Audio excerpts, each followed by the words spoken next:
Hey, what's up? It's Condor here. I'm here to do an interview with a friend, John Klement. I said your name right there, right, John? Yes, you did. You Yes. did right out the gate. Now, like every other interview I'll do, it's going to be related to tabletop role playing games. We're going to find out, how John was introduced to the hobby, what's his relationship to the hobby, what he's doing now, what he's done, throughout the years. We got some subjects to cover, like paid game mastering, and some of his favorite games, modules, things he likes to do. We're going to get all into that, but we're going to start at the earliest possible place, either your first actual experience, John, but if not, you can sort of just tell me about your early experience in a general format, if that's really how you remember it. Right, go ahead. Well, my first experience was there's I've already accepted. There's no way to get through this interview without feeling old, so I'm just going to suck it up. But my first my first experience was in 1981.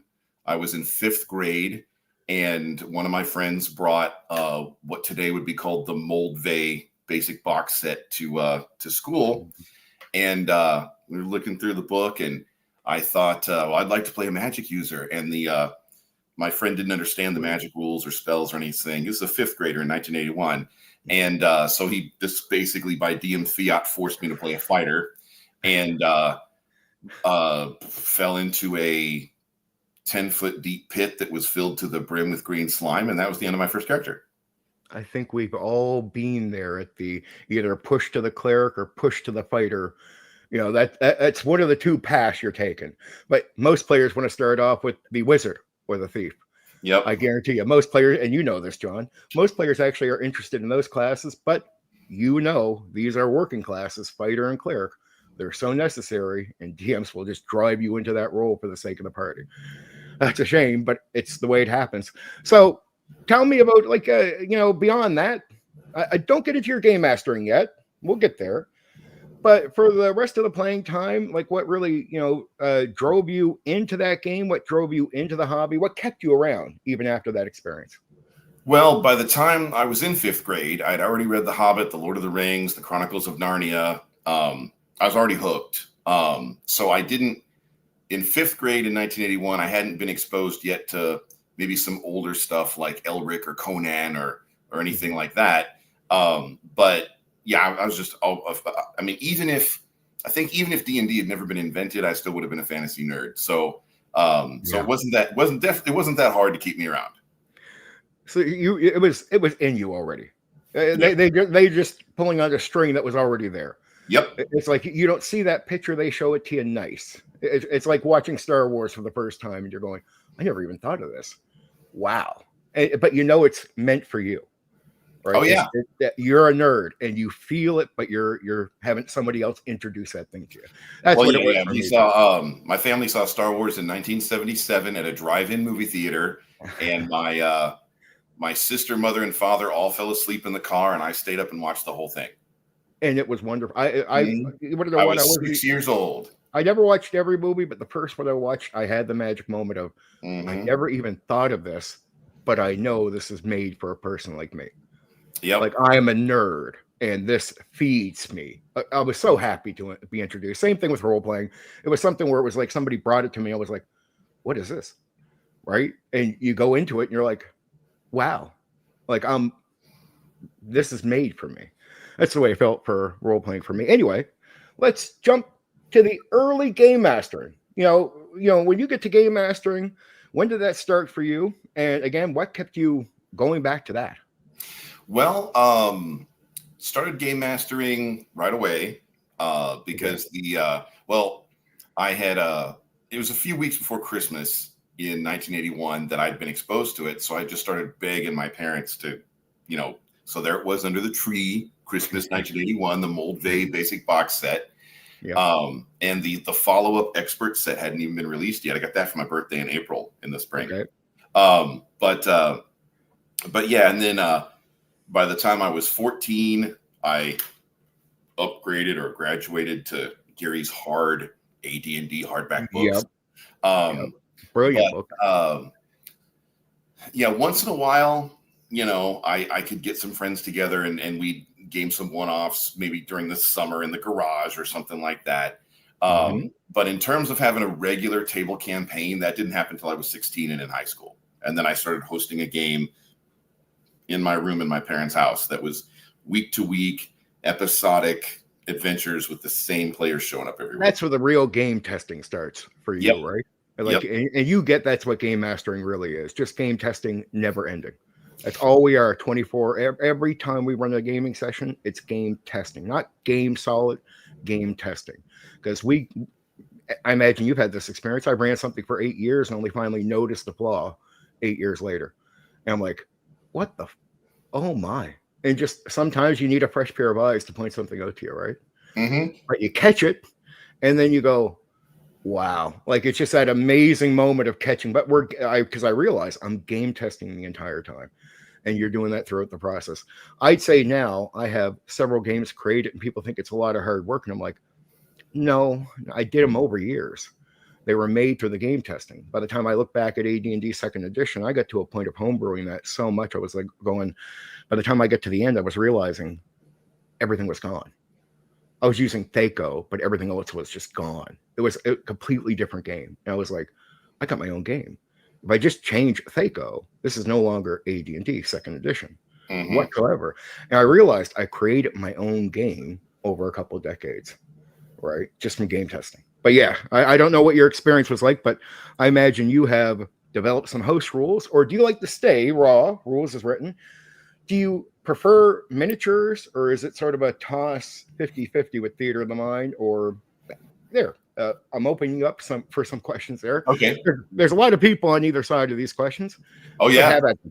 Yeah, so there's two questions there. One is there's the raw question and then the minis question. So I got thoughts on both of them, as you can well imagine. Oh, I know.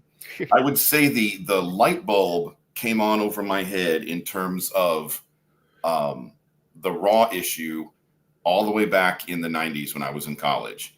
Because what happened, because I was a nerd, so and I'm a teacher. So if I throw some educational lingo that I was a concrete thinker as opposed to an abstract thinker, like I was one of those concrete kids, So I was started out pretty raw in today's vernacular. But when I got to college, a few things happened when first edition changed to second edition. My gaming company, I call the Game Shop's basement because I grew up gaming in a Game Shop's basement in Warrensburg, Missouri in the 80s and 90s. There was a game store and it was virtually open almost 24/7, 365. I didn't know what I had, until I, but there were games that would start at 3 a.m. There were games that would start at 3. They start at 3 a.m. and they would continue after the sun went up. One of the owner, basically about 5 guys had retired from Whiteman Air Force Base near Knob Noster, Missouri at about the same time. They pooled their resources and bought a game store so that they could live the dream in retirement. You play with military people, same as me. I don't want to cut you off, but I'll let you keep going. Sorry. Yep. And there's stories about that too, but I'm going to try to stick to one. Yep. So when the light bulb went on over so in this Game Shop's basement, they used to have in the TSR days before WotC got a hold of the game. They used to publish what they called trail maps, and a trail map was kind of like those maps. I mean, everybody uses their phone now for GPS, but there used to be these maps that would fold into your glove compartment. But if you took them out of your glove compartment and unfolded them, they would cover like a floor of an entire room in your house. And so TSR was publishing at the time with these maps that would unfold and they would show entire continents from their published canonical worlds like Dragonlance, Greyhawk, Forgotten Realms, Mystara, whatever. And in the Game Shop's basement, they had these maps unfolded in all their glory, and that's what adorned the walls. And I would look at these maps, and I would imagine the sun rising in the east and setting in the west. And as the game master who was bringing these worlds to life for my players, because at the time, Forgotten Realms was like the shizzle. And there were books, there were video games, there were comic books. And everybody, Drizzt was just starting to come out. And so all my players were Forgotten Realms this, Forgotten Realms that. Well, I was bringing it to life. And I would stare at the map and I would think about the kingdoms and the politics and all that kind of stuff. Yeah. And the game had recently changed to second edition. And the thing that really put the light on over my head in terms of raw versus, homebrew, make them, or just the DM using common sense. Yep. There was a spell that was changed called Stone Skin, and what Stone Skin did was it protected the recipient from a physical impact. I know exactly what you're talking about. Go on. In first edition, it would protect you from one physical impact, like the next sword that hit you or the next arrow that hit you, or people would even get a little bit silly sometimes because falling is physical impact. So they'd cast it on themselves and jump off a cliff. And as the DM, I'd let that go because it's just one impact, right? But somebody along the way at TSR, they thought in the change from first edition to second edition, that it would be cooler if it worked more than once. God damn. And so they made it so they had it was like a D4 plus 1 for every so many levels of the cast or something like that. And what happened was, now Stone Skin is only a 4th level spell. Yep. So you only have to be like a 7th level mage to cast it. Yep. And so I'm looking at this map of the Forgotten Realms, and I'm imagining that all across the wilderness on that map, every time an adventuring party gets up in the morning for camp, and the mage finishes reading his spell book that morning, he's going to cast as many stone skins as he can on the party members, because that's what my party was doing that I was DMing for. And I was imagining all the other parties in that world doing the same thing. And it got to where it wasn't Dungeons and Dragons anymore. It was Dungeons and Stone Skin, because the first couple of combats every session was just tink, tink, tink, tink, tink, knock off the stone skins. And then finally, one smart guy decided, they were fighting on a road, and he says, "Hey, is this a gravel road? Are there any stones on this road?" "Nah, well, sure, there would be." So he picks up these handful of rocks, throws it at the enemy, because each rock would count as a separate physical impact. He said, "I'm just going to get rid of the stone skins up front, and then we can have real D&D combat." And I thought, this spell has taken over the game.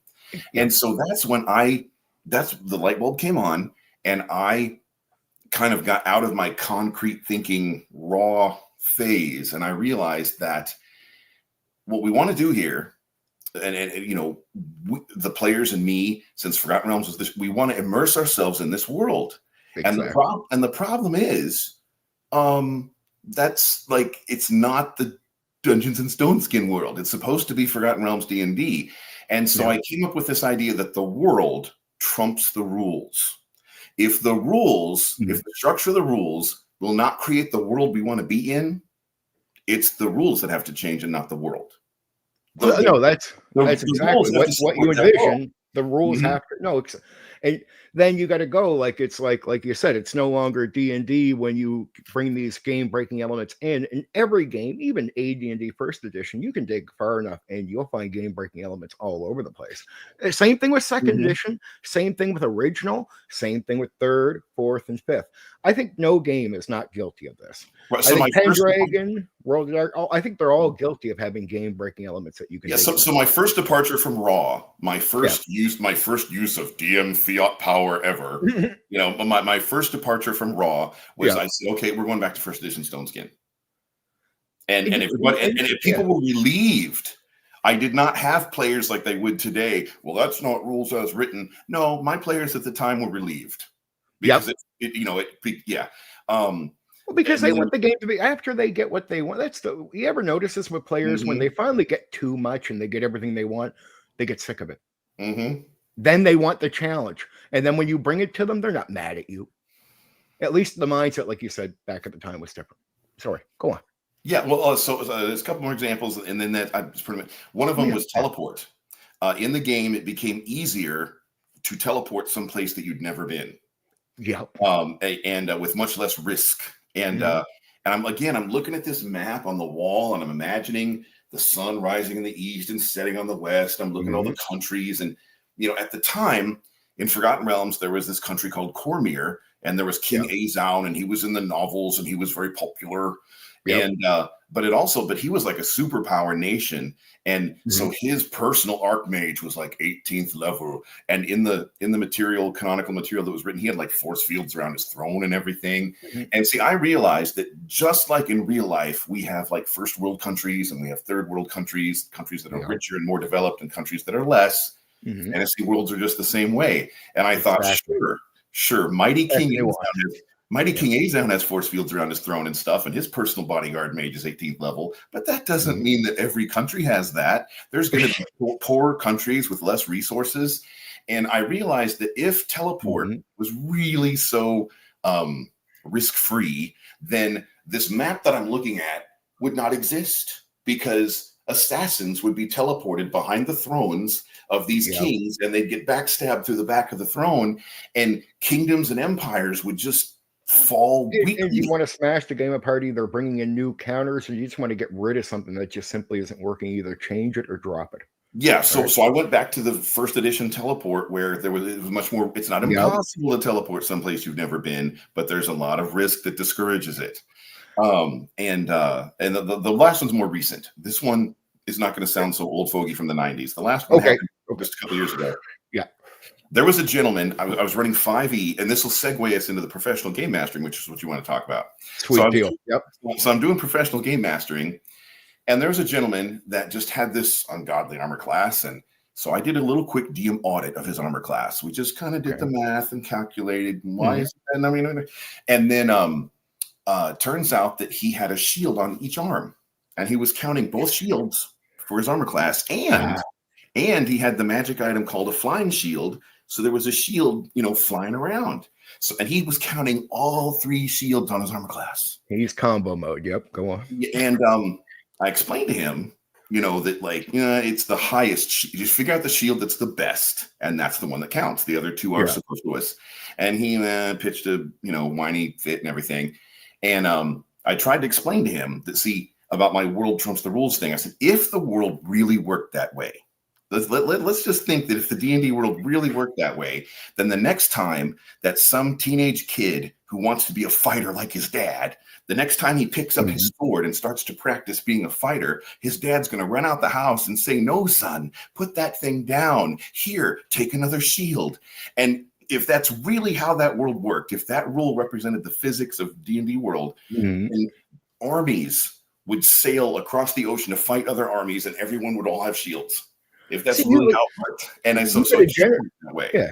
You got a generation of people that are just their expectation of realism in these games is not the way it was for us. Right. And so so basically, he didn't like my explanation, so he rage quit.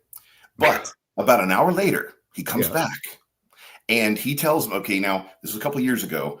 Apparently a couple of years ago, I don't know the updated thing, but apparently Matt Mercer had a reputation for being very accessible on Twitter, and that he would interact with Joe Q Public and Susie Q Public Gamer on Twitter quite often, and people could have conversations either with him or, I don't know, maybe somebody, whoever's managing his account. I don't know if it's really him or not, but it's a good thing to mark. I mean, it's a good thing to do if you can. So he had this reputation of being very accessible, and so the player comes back after about an hour, and he says, well, I went to Matt Mercer's Twitter and I talked to Matt Mercer himself, and he said John was right.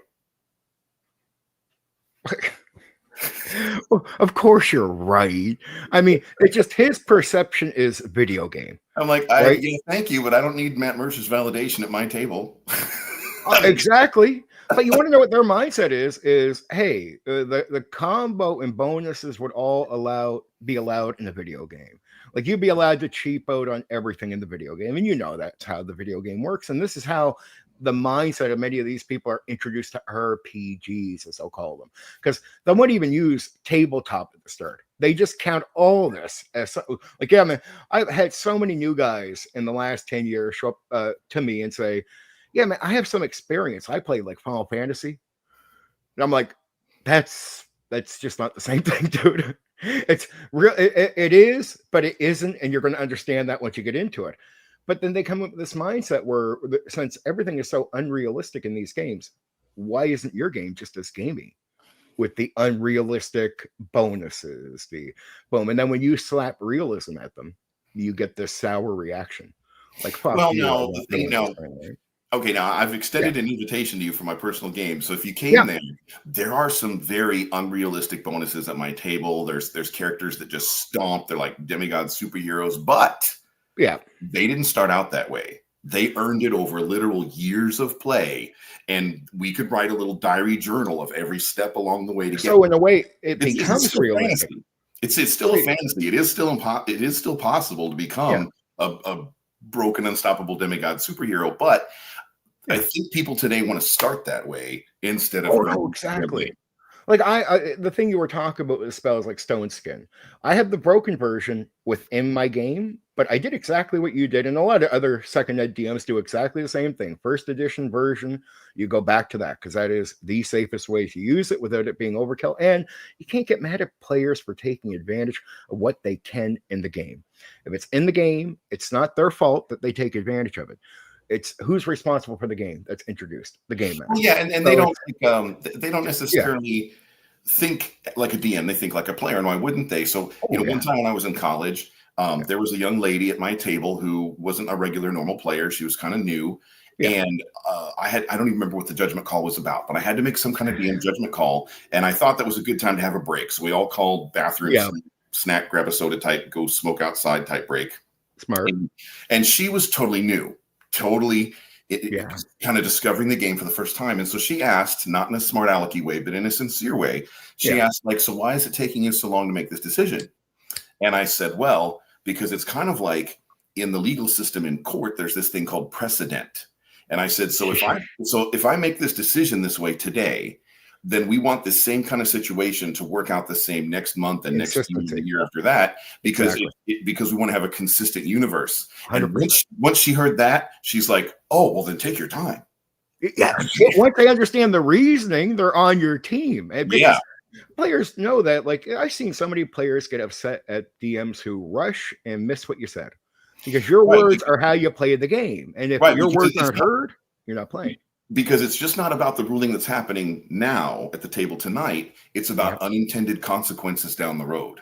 And their players want that from you. They have to understand that you're not never doing anything to upset them or take too long or be terrible. It's like, at least if you're like I know like you are and like I am, I'm passionate about giving a good experience. Like I'm old school, but if people think I'm like nasty towards players, no, I'm like there to serve players. Like that's my first thing. If they have a good night, it's I part of that is automatically feel good, right? Because you've done something for someone, right? You've given them a good experience, and you're happy to do that every time you do it. I've never ever abused players. When I hear about old school DMs that do that, I'm like, it wasn't the norm for me. And I never seen it much, but No, I have people heard of talk old about it. school Yeah, guys it doing it. existed. It was a thing. People talked about it Yeah, even back then, but it wasn't the norm. No. no, I don't think it was even close to the majority. I think it was a tiny, but when you have the experience, you're going to be loud about it. I get that. So you're going to be like the loudest voice in the room, and you might not represent a majority, but I get why you're being heard. Right? I get why your stories are popular. And if people assume into it, they think that's what most guys are doing. I'm like, no, no. I find more new school DMs more crude than the old school guys that I've grown up with. Right? And I was my first area was military, and all those guys were great. I mean, some of the most respectable guys I ever gamed with were all military guys, right? Yeah, yeah. The ones that I gamed with on a White Man Air Force base, they would divide the group into. This was their standard thing. They would divide the group into thirds. Mhm. There'd be 3 squads. One squad would be for frontal assault. The other squad would be for flanking, and the third Yeah. squad would be for guarding the rear. And each squad needed to have a brick, a healer, and a glass cannon, meaning Yep. they needed a warrior, God damn. Yep. Yep. and some kind of mage. And they would go into like written modules and stuff that had up at the top of the cover the level range it was intended for. They Yeah. would go in lower than that, and they would win because of their strategy. I Their strategic I play. had exactly that with military guys, and I would drag them into the role playing, and it would just screw them. Like they would go into the part where they're all ready for combat, but I'm a trickster. Like I'm not an evil game master, but it's if there's a trickster monster, you're gonna get that. You're gonna be tricks. It's not going to be frontal. It's not going to be your organized play will turn into chaos right away. And it's funny getting them into social interaction or dragging them into really deep role play areas where they don't want to be. And I know they prefer just to be out fighting goblins. I'm like, well, too bad, guys. I do everything. And if you want a disadvantage or an advantage here, you're going to have to do some shit here, right? You got to talk to people. But yeah, I break that all down. And I had guys just give up on the organization thing. They realized right away his game is screwed. Like it's well on Whiteman Air Force Base, they were almost very like Greek and Roman about it because they would have one democratically elected combat leader, and as long as combat was happening, that person was allowed to be a tyrant. What they said was law, 100%. As long as combat was happening. But as soon as the area was declared, clear and safe, and as soon as the combat was declared over, they became a classic Greek democracy where everybody had an equal voice. As soon as there was danger, as soon as it was danger, they could even call for a new election if they wanted. But as soon as combat happened, everybody closes ranks behind that one leader again. And they also had a 10% slush fund right off the top of whenever they collected treasure. 10% of the money would go towards healing item purchases. And then they would make sure. It was the party slush healing fund, and they would make sure that characters who couldn't normally heal themselves, like the straight thief and the straight fighter, they would make sure. Okay, so we have a 6-pack of healing potions. We're going to put it in the thief's backpack. It's not about the individual with them. Yeah, we've got this ring of regeneration. We're going to put it on the fighter's finger. They would make sure that everybody had some way to heal themselves in case they got separated. They weren't taking care of themselves, like you see a lot of players outside of that. That group that you're gaming with.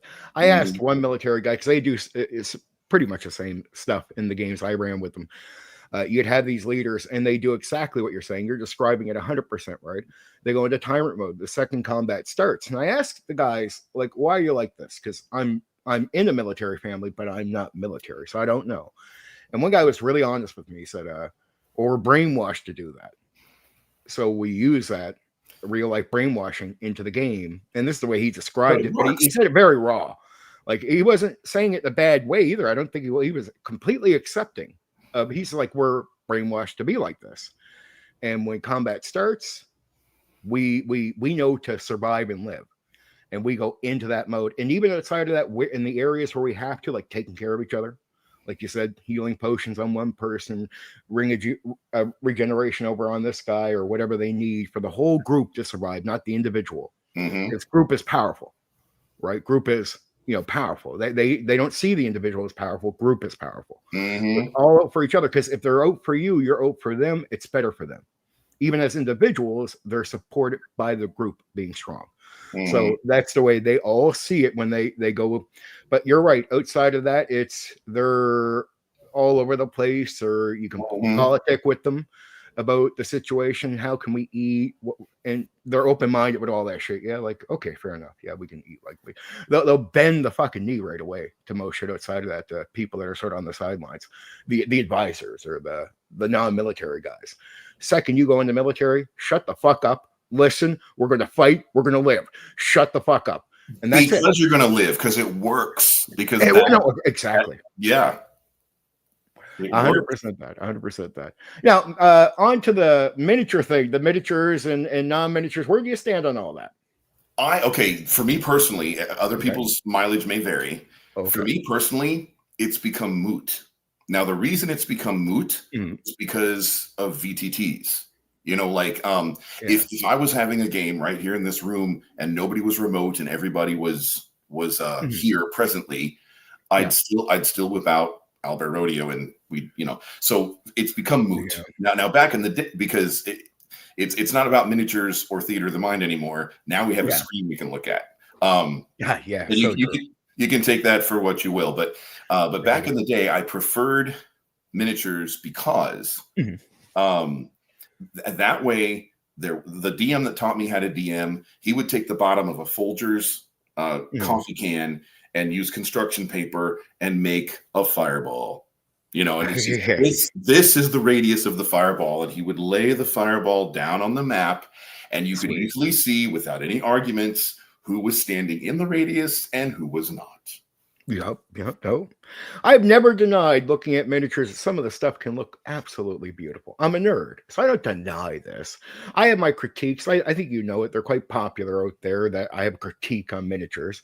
But at the same time, my strongest critiques, you can ask people that grew up with me, gaming around me. I was most supportive to groups outside of mine that were doing stuff that I was a critic of, like supportive.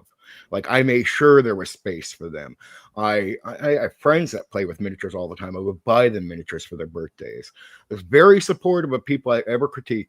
It's just all I ever tell people is I never critique out of hate. I'm critiquing because I want game designers, potential game designers, people in the market, potential people going into the market to hear these criticisms I have of some of this stuff that where I think it's not that well applied throughout the market, or not many game masters or game designers, sorry, go after some of these things. And I want people to hear these thoughts because when I look at it, it's like the pay game mastering thing. I look at the thousands of people that will critique theater of the mind and be pro miniature. And I know there's a whole market reason for that. People are making lots of money off miniatures. I get the deal. I do. But that means it's almost voiceless on the other side that are pro theater of the mind only, right? It's almost 100% critique. So when I put my videos up, it's only to put a voice in there of another opinion that is not popular on purpose. I'm doing it on purpose. I get a lot of hate for it because people think I'm doing it to upset people. I'm like, well, no, I'm doing it because there is no one else stating it as strongly as I'm stating it. And I want to be a counter to the thousands of people I hear out there critiquing theater of the mind, saying it doesn't even work. They'll say things where I know it's not true. Like I've done it for so many years. They'll be telling me, you can't do this large comp. Yes, you can. Don't tell me you can't. I've done it. I've done it thousands of times. I do it smoothly. I have no issue doing it at all.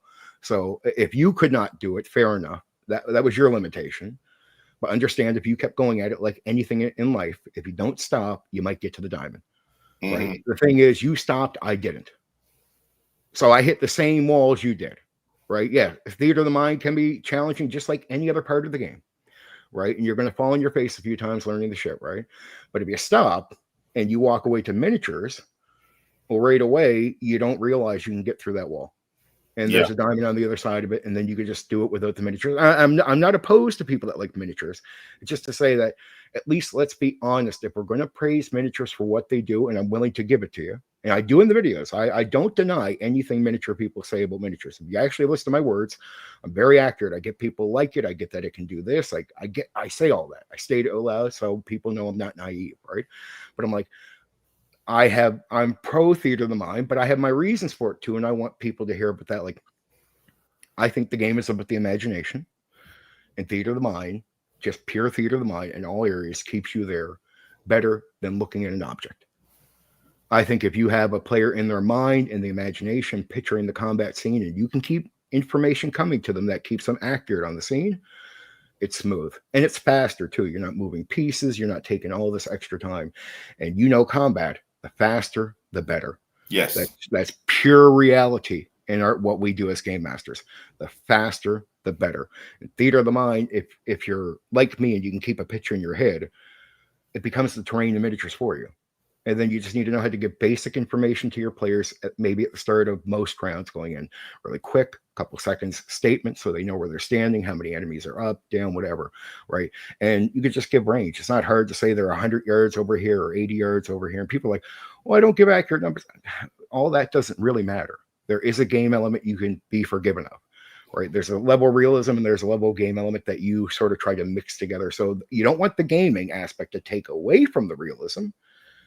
So, you'll do what you can there. It's a balance. Well, and a lot of people, even non-sports people who've never been into sports, they can still kind of relate to a football field. Yeah. And so if you explain about halfway across the football field, or, maybe a third of the way across the football field, that actually helps a lot of people. Well, I do the most basic shit. I imagine you do the same thing, John. It's yards on the surface, feet below ground. Mm-hmm. Simple as that. 100 feet, 100 yards. It's if you're on top of the level surface in the forest, whatever, 100 yards, 100 yards. That's the way we'll measure out things as yards, mostly yards, right? In some cases, feet, right? Depending on the spell, magic, or whatever details we need. But outside of that, most everything on surface is yards. Everything below ground is feet. It's the most basic truth you should take with you. It's like when I read 5e, I don't mind the disadvantage advantage thing, but I'm like, well, it's my only thing I was bothered by that was when Watsi was acting like that was a unique thing, like they invented a new wheel, and I'm like, no, you just gave a name to something we've all been doing for like 50 years. Thank you. Yep. I mean, cool, but it's like Pathfinder doing a host world version of 3rd edition. Like I'm not, I won't claim that you made the wheel. We've been doing that wheel for 50 years. Right. Advantage and disadvantage, even though I get that it's good to have that in the game master's mind, it's being there. Any game master picks that up and puts penalties in, even if you're not told. Like, you know how you do it. If you look at a situation, even if there's not proper rules in the game, I tell any game master, look, if you get to a situation and you and the player both agree that somebody has advantage and somebody doesn't, you can play a penalty into the game. If the target number was 50, you can make it 45. You can make it 55, whatever is the penalty, right? And nowhere in the gaming book does it need to tell you how to do that or that you can do it. Right. We've all been naturally doing that with these games for the last 50 years. So I'm like, it's nice that you give a name to it, but you didn't invent that wheel, right? And my only issue with 5e is the time consumption with combat. I think you might have heard my video on that. If not, if you ever get a chance, check it out. I've done a lot of combat now with 5e because I've been game testing with it, and it's the amount of time. It comes down to time. It's a 20-minute fight in old school. No matter what you tell me, is 2 hours in 5e in most fights. Yeah. It's just period time, and halfway through, everyone's done. Yeah. Yep. You're a 5e guy. I've been doing it, so I know for sure, John, that you are having the same experience. It can't. Yeah, I know. I did 5e from about 2015 until about 2022. So it was that what they call the OGL crisis of early 2023 that basically got me to finally walk away. And but yeah, no, when I was doing the professional GMing, did that for about 2.5 years. I know you want to talk about that. Let's get into that now. Go ahead, start right there if you want. I figure that'd be a good segue. Yep. So basically, in about 2020, one day I was just glancing at my cell phone, like billions of us do now, and Google, that thinks it reads your mind, offered up a little thing. This lady was supposedly making $10,000 a month playing Dungeons and Dragons online. And so obviously I'm going to click on that. How am I not going to click on that? Yep. And so it turned out that she was with the website called OutSchool, and she was basically teaching classes on D&D. And so this was like early 2020. And of course the COVID restrictions were coming down. And I decided right then and there that if there was a way to make money online with D&D, and obviously this was real. If this was real, and obviously it was, then I need to find a way to do it. That was foregone conclusion. Okay. Yep. If it's real, and apparently it is, then I need to do it. And they always tell you to do the work that you love, right? Yep. So a couple of months later, a friend of mine had seen an advertisement on Facebook for startplaying.games. And that was the first platform that I got on. Okay. And my very first day, I set up like a free session 0 to kind of like test the waters, and I had 4 people show up, 4 total strangers on the internet. Cool. Two of them said, "Nah, I don't know if this is really for me," and 2 of them stayed on and became long-term players. And as a business person, I thought, now the somebody who's not in business might think, "Oh, what happened to the 2 people that left? Didn't they like me?" But for somebody who's in business, that's 50% retention. Hot diggity. 50%. Not wrong. That means all I got to do is keep advertising, and this is going to keep accumulating. And it did. So I got to the point where I would get up in the morning, eat breakfast, run a game, eat lunch, run a game, and eat dinner, run a game, go to bed. And I called my mom, and I said, "Hey, Mom, remember that D&D thing I did in the 80s? It only took 39 years, but I'm making money at it now." And it took a while to kind of get over that.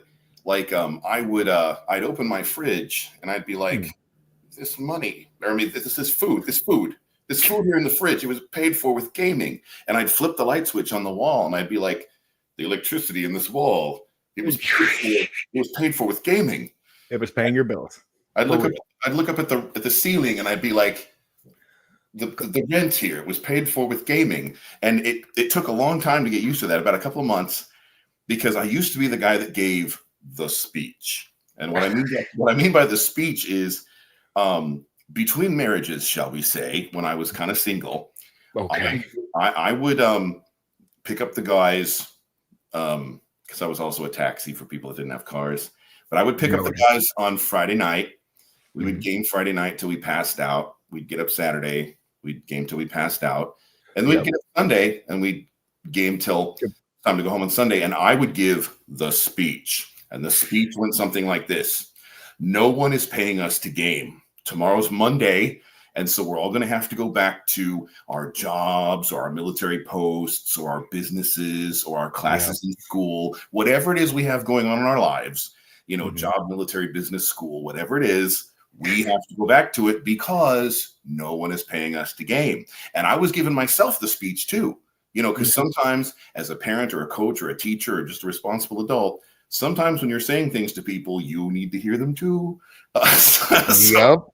So I was giving myself the speech as well. And then suddenly a few years later, people were paying me to game. So my brain melted a little bit. Yep. Because you're trying to keep them ready for the next session so they don't die. Their minds don't just die and get off their passion, because it takes work and it takes effort and you got to give a shit. But the reason that it worked though is because I had no life. Because I'm a nerd. We've talked about the whole nerd thing, nerd power. So as nerds, we overanalyze things and overthink things. And so I started to think about why this was working for me. And I realized it's not because I'm some kind of damning genius or anything. It's because I had no life. Because I was running for people in their 20s stories that had been written like before they were born. So like I was running like classic things like Castle Amber and Palace of the Silver Princess. I had been running things that were written in the early 80s that I had run for my 6th grade friends in my parents' garage in the early 80s. These stories were written before my players in their 20s in the 2020s were born. They were good stories then. They're good stories now. And so I have them memorized. I could run you through Palace of the Silver Princess or Chateau d'Amberville right now without looking at a book. I 100% believe you. And so, but that was why. But the thing is, I realized that if I really had to do that prep, because what was happening, the thing that got me to analyze this and overthink this was younger dungeon masters on startplaying.games. They would talk to me on Discord and they would ask me about prep. John, what do you do for prep? And I can't keep up with the prep. How do you do all that prep? And then I was thinking about it and I realized I'm not actually doing any prep. The prep that I did was literally decades ago and it's just still here. Yeah, you're just working it. We commit our lives. That's the lazy part. We commit too much time. We become lazy in the process of becoming game masters because you can commit. Like I'm a dedicated game master. I did the 3-4 sessions a day thing for years, like a machine. I gave up my life. I was single. I had nobody around me. I completely engulfed my life into gaming for years. I did this. I dedicated the whole time. I know exactly what you're talking about. You feel like you have nothing, right? But you got your gaming and you got all your reactions, but that will die out after a certain point. You got to adjust your life to reality. But yeah, I went through the same thing. So I know how you feel exactly, John. Like you have no life at the time. But also the COVID time was a special time. That's why you're talking about all the money you made during the COVID time. I think everyone in the hobby, if they were smart, if they were wise to what was happening at the time, and you were clearly, if they were wise, they would realize people are going to be indoors on computers ready for this crap to go down, and you better be ready to serve, do whatever, and make your money, because there's some money coming your way if you're wise about it. And there was a lot of people in the hobby, I think, dropped the ball on what they could have done at the time. Seems like you didn't, but at one point you did walk away from that. You want to talk about that? Well, yeah. So it was probably, I'm thinking it was like about halfway through 2022. I had things were just kind of petering out. And well, I'd gotten quote unquote a real job, And so I kind of closed things down for that real job. And then the real job turned out to be kind of temporary. So after the real job turned out to be kind of temporary, I came back. And when I came back, things were kind of petered out. And I talked to some other game masters from StartPlaying.games, and they said, yeah, things are not what they were during the COVID times. And I still know to this day in 2024, just a couple of weeks away from 2025, I still know people that are doing it part-time, and they're making good part-time money at it. But I don't know anybody full-time that's making full-time money at it. I'd say it's just in general, just hard to jump in like it was. Like in COVID, it was easier just to jump in and probably make some money, even if you weren't putting all the effort into the world to find ways to make money with it or to get to certain customers. If you're wise, I still think because of what happened in COVID and because so many people, it normalized for so many people. I think that's another benefit for paid game masters that are still lingering right now. I think they benefit from it being normalized to many people. So many of the people, even coming out of COVID, probably will stay paying for games if they like the experience, right? And I imagine a lot do. So you can probably still build on that, but I mean, that would just take, like, we know this, that would take a serious amount of work that I don't know if the right people are dedicating their efforts to that right now. Maybe they are, but I do hear the school thing because there's another YouTuber, and I don't want to criticize or say anything other than this. I know Rules Lawyer, a popular guy who does Pathfinder games. He also did a lot of gaming with kids from schools, doing classes, teaching them stuff through running games for them. And I think, is that something in the vein of what you're talking about, either teaching it or even potentially part of that, running it for kids and going to schools in that way? Yeah. So what you're referring to is probably my, the website is labyrinthsandlaboratories.com. Let's talk about that. And so basically that is a follow-up to, and I'm not the only teacher doing it, but there, for about 10 years, from the 2013-2014 school year to the last school year that we finished, the 2023-24 school year, because now we're in the 24-25 school year. But for about 10 years, there was a product called Classcraft. And this was like World of Warcraft and Dungeons and Dragons meets your high school classroom. Your students would have a character, and they would form a party with other classmates. And they had 3 character classes. They had warrior, healer, and mage. Of course, they didn't call the healer a cleric because that would be religion, and they didn't have a rogue or a thief because we don't want that in schools. Exactly. But they could. There were video game elements. There were quizzes that were boss battles. There were basically, it was tailored so that you could take your subject matter and keep it into a quest for the players to follow from episode to episode. Brilliant stuff. According to some research that I've done, by the time. So what happened was Classcraft was bought and sold, kind of like Highlander, and there can be only one, and companies gobble up other companies. And so it got bought and sold, and the new company that owns the IP didn't want to do it. It's like they absorbed the resources for it and own the IP, but they're doing other things. And so there are some teachers that are working on their own versions of this. Mine is Labyrinths and Learning, which the science component is called Labyrinths and Laboratories. And of course, you can, we could do the English Labyrinths and Libraries. We could do the history Labyrinths and Lore. We could do, civics, Labyrinths and Laws. I mean, it's just, I understand you. It's a whole thing package deal. Or personal finance and accounting, Labyrinths and Ledgers. But anyway, I'm a sucker for alliteration. But so basically, what I've done at labyrinthsandlaboratories.com is. So I've started to think about how I could bring this back without being a giant company that owns a bunch of servers. Like, how could I do this as a shoestring entrepreneur? And I started to think of ways to do it. So I put together some lore for the world, because every world needs lore. I am a fiction writer, and so I started a serialized fiction series called Rise of the Science Mancer. Yeah. Since this is supposed to be a things to get people interested in science and everything. The slogan for the product is #Science Works for Everyone, or Science is for Everyone. And so in the world of Zarethia, there are basically there's the Society of Sorcerers Born, and they keep the peasant masses down because they were born with powers. But there are these revolutionary anarchists called scientists, and the scientists believe that a person can understand the inner workings of the universe without being born with a gift of magic. You don't have to be born to a sorceress bloodline to you could just start to learn and expand your mind, and they foresee a day when thanks to science, peasants and nobles will work side by side and reap the bounty of society together. And of course, here's a question about that. This is unthinkable. Here'd be a question about that. So I've seen, I live in Nova Scotia, Canada, and they have programs like that down here. A couple of them where they like to play games, and some of them have been role playing games. I know that from my cousins.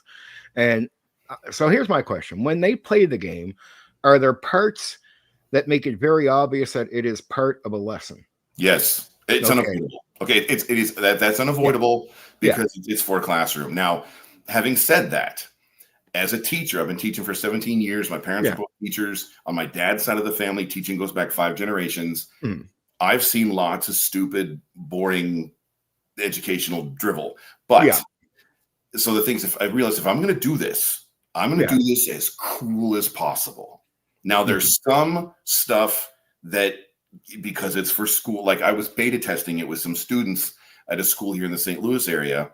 Yeah. And they were kind of like, they were asking about some of that.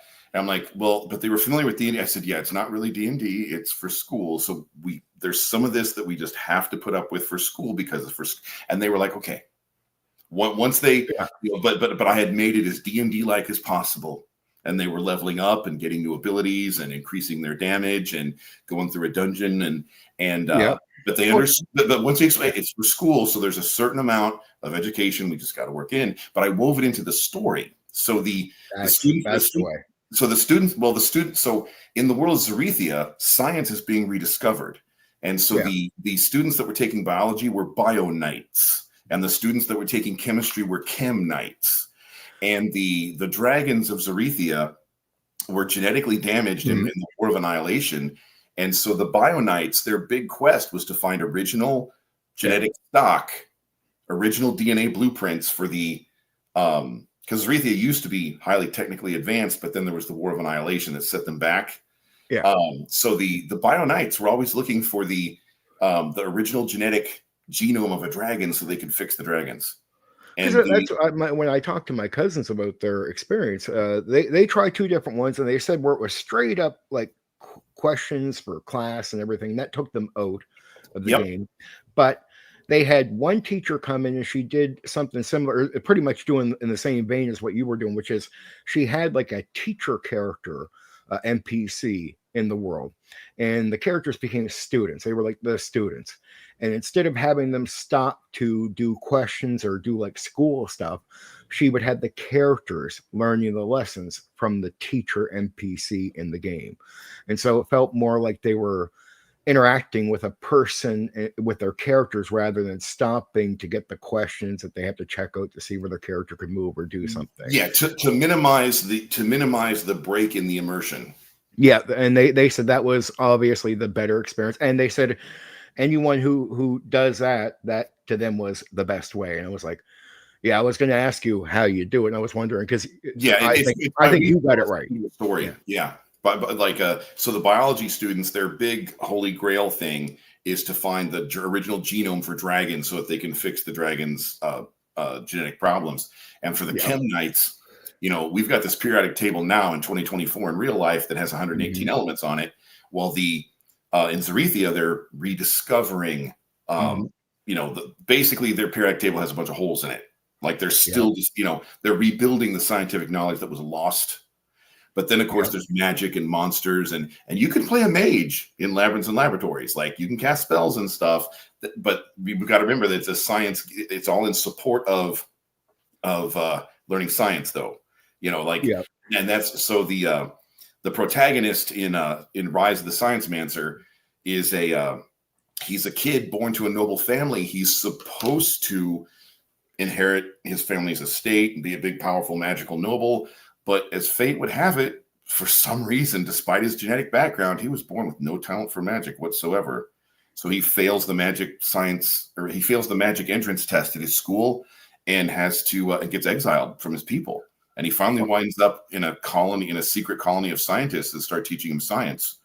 And so, but yeah, I mean, I can send you a link to. I would have people really take you serious on this. Your background, your history with paid game mastering, serving the public, doing stuff like that. Your fact that you're a teacher, you have a real history and a passion for everything you're doing.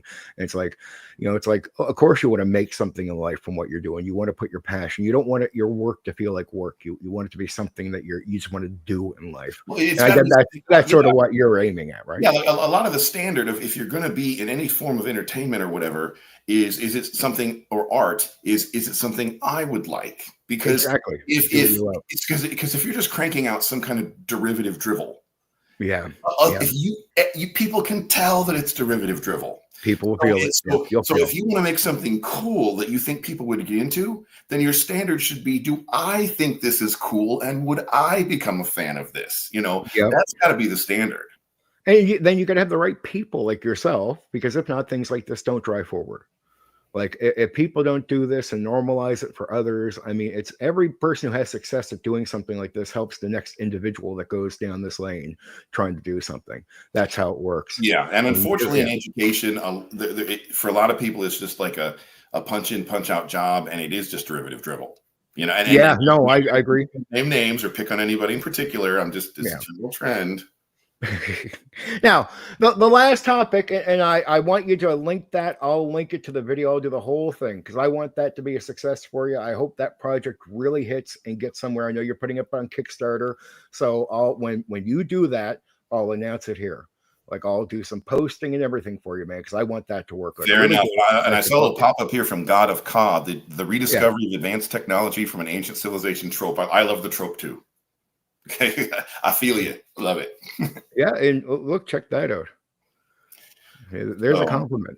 Black Rose is one of the more wiser people on really. I mean, I've considered that. I mean, when somebody pays you a compliment, sometimes we got to. It's like people have. It's like really, I had no life. That's what it is. It's like I started D&D. I've been in D&D for 42 years. If you pickle your brain on D&D for 42 years, it could happen to you.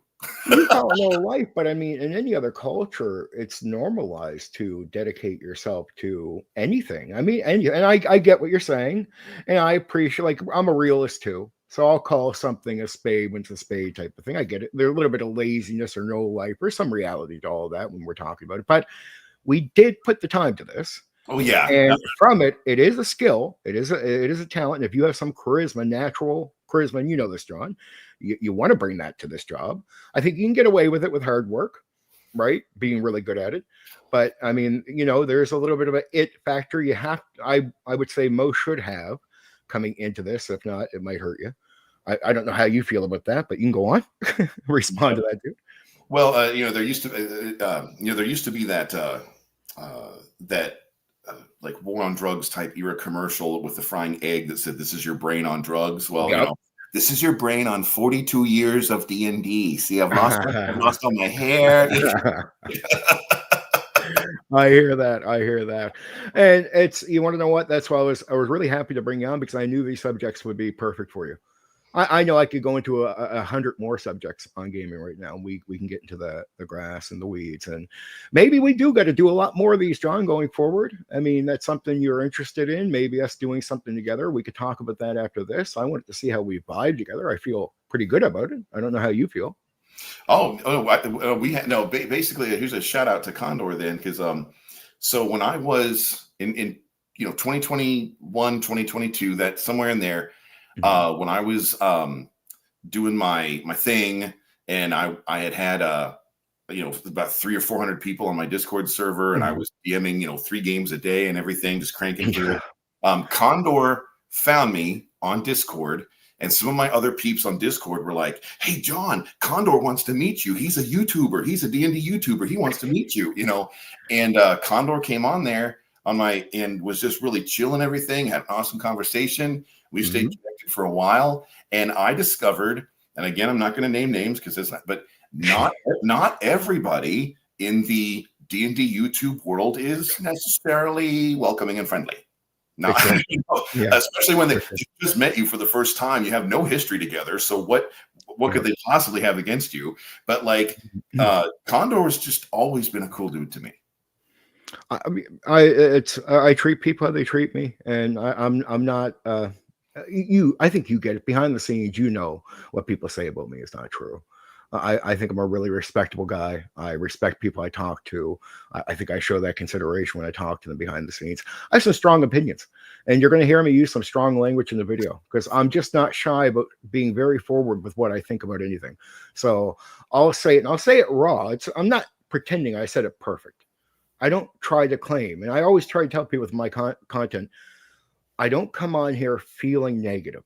So I have a life away from this, and I don't let YouTube consume me. But when I get on, because I need something to talk about, I see what I'm going to interact with. If it's negative, you get negative. If it's positive, you get positive. If it's something down the middle, I'll talk about something down the middle, right? Whatever I encounter, you're going to get, because I'm confident I can make up content on the spot whenever I want. I can talk like a machine, right? And there's no dead air with me. It's you're safe with that. And that's sort of what I went at it. I remember, I remember encountering you through the comments, and then I seen you on Discord, and you invited me to one game, and yeah, I knew right away you were the real deal. I mean, I knew before that. I think I told you straight out. I could tell by the way you talked, because I think that's really where the real experience shows up.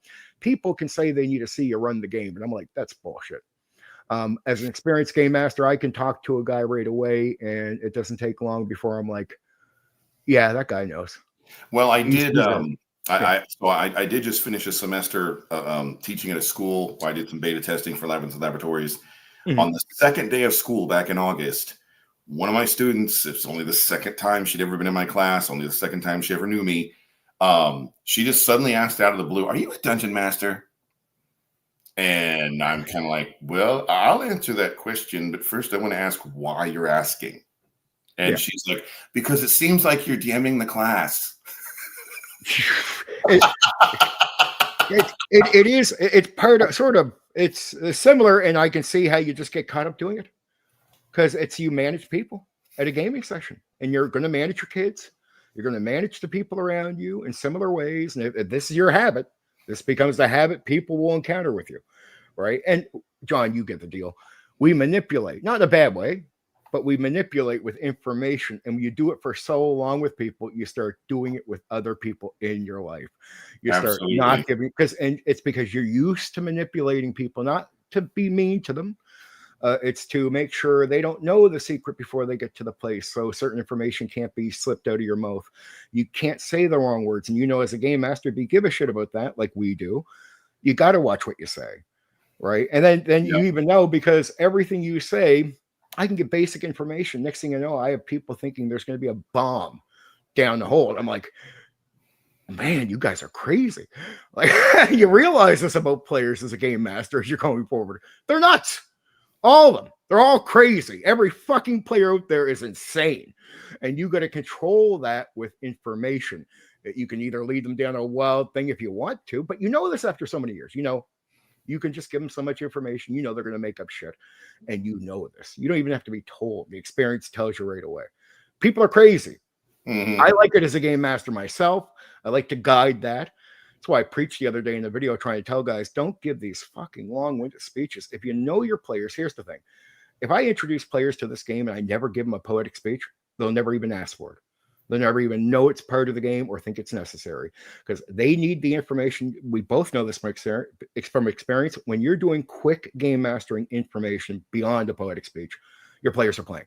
Their imaginations are going. They don't need you to give any flavor. You just give details, no flavor. They'll make up the flavor all in their heads, just like they do when they read the book or watch the movie or watch a TV show. And even the now there are some people, and I don't mean this in a derogatory way, I mean this in just a descriptive way, what we might call baby players, like the people that never saw themselves as a nerd. Like somehow they got to be in their, in their 20s, 30s, or 40s, and they never explored their nerdness, Yep. And so so those might be baby players in a good way. They do need a little bit of help in the beginning, but not much. not Well, much. I know, I agree. Because once in a while, there's people that Yeah. need just a little bit of encouragement in the beginning, but then they just run with it, like you said. I call it the exception. I get exactly what you're Yeah. saying. Sometimes you hope you got players that usually help get them there without your help. Mhm. You know what I mean? Yep. And you do look to your experienced players, as we all do as game masters. You drag some guys with you to games. You know how the deal is. They're going to Mhm. help you in a lot of your games, not manage the game. They're not doing your job, but they're going to manage players. They're going to be better at talking to people. They're going to be the easy guy to get along with at the table. And you need that guy because you need people to calm down like dogs. Or one comes Mhm. barking too loud, they all can start barking too loud. The tail goes up on one, the tail can go up on a whole group of them. And you know that tail needs to fucking stay down. So you need players that can keep that tail down for you. It's good to have them. You don't always, but they're nice to have there. And they're Mhm. usually going to be the person that talks to the new guy coming in. You hope.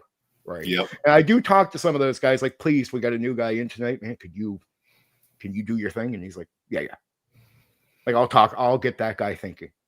I'll get him walking around with us and we'll get him into the conversation. If he gets into the conversation, he'll start imagining without you triggering it. Yep. That's it.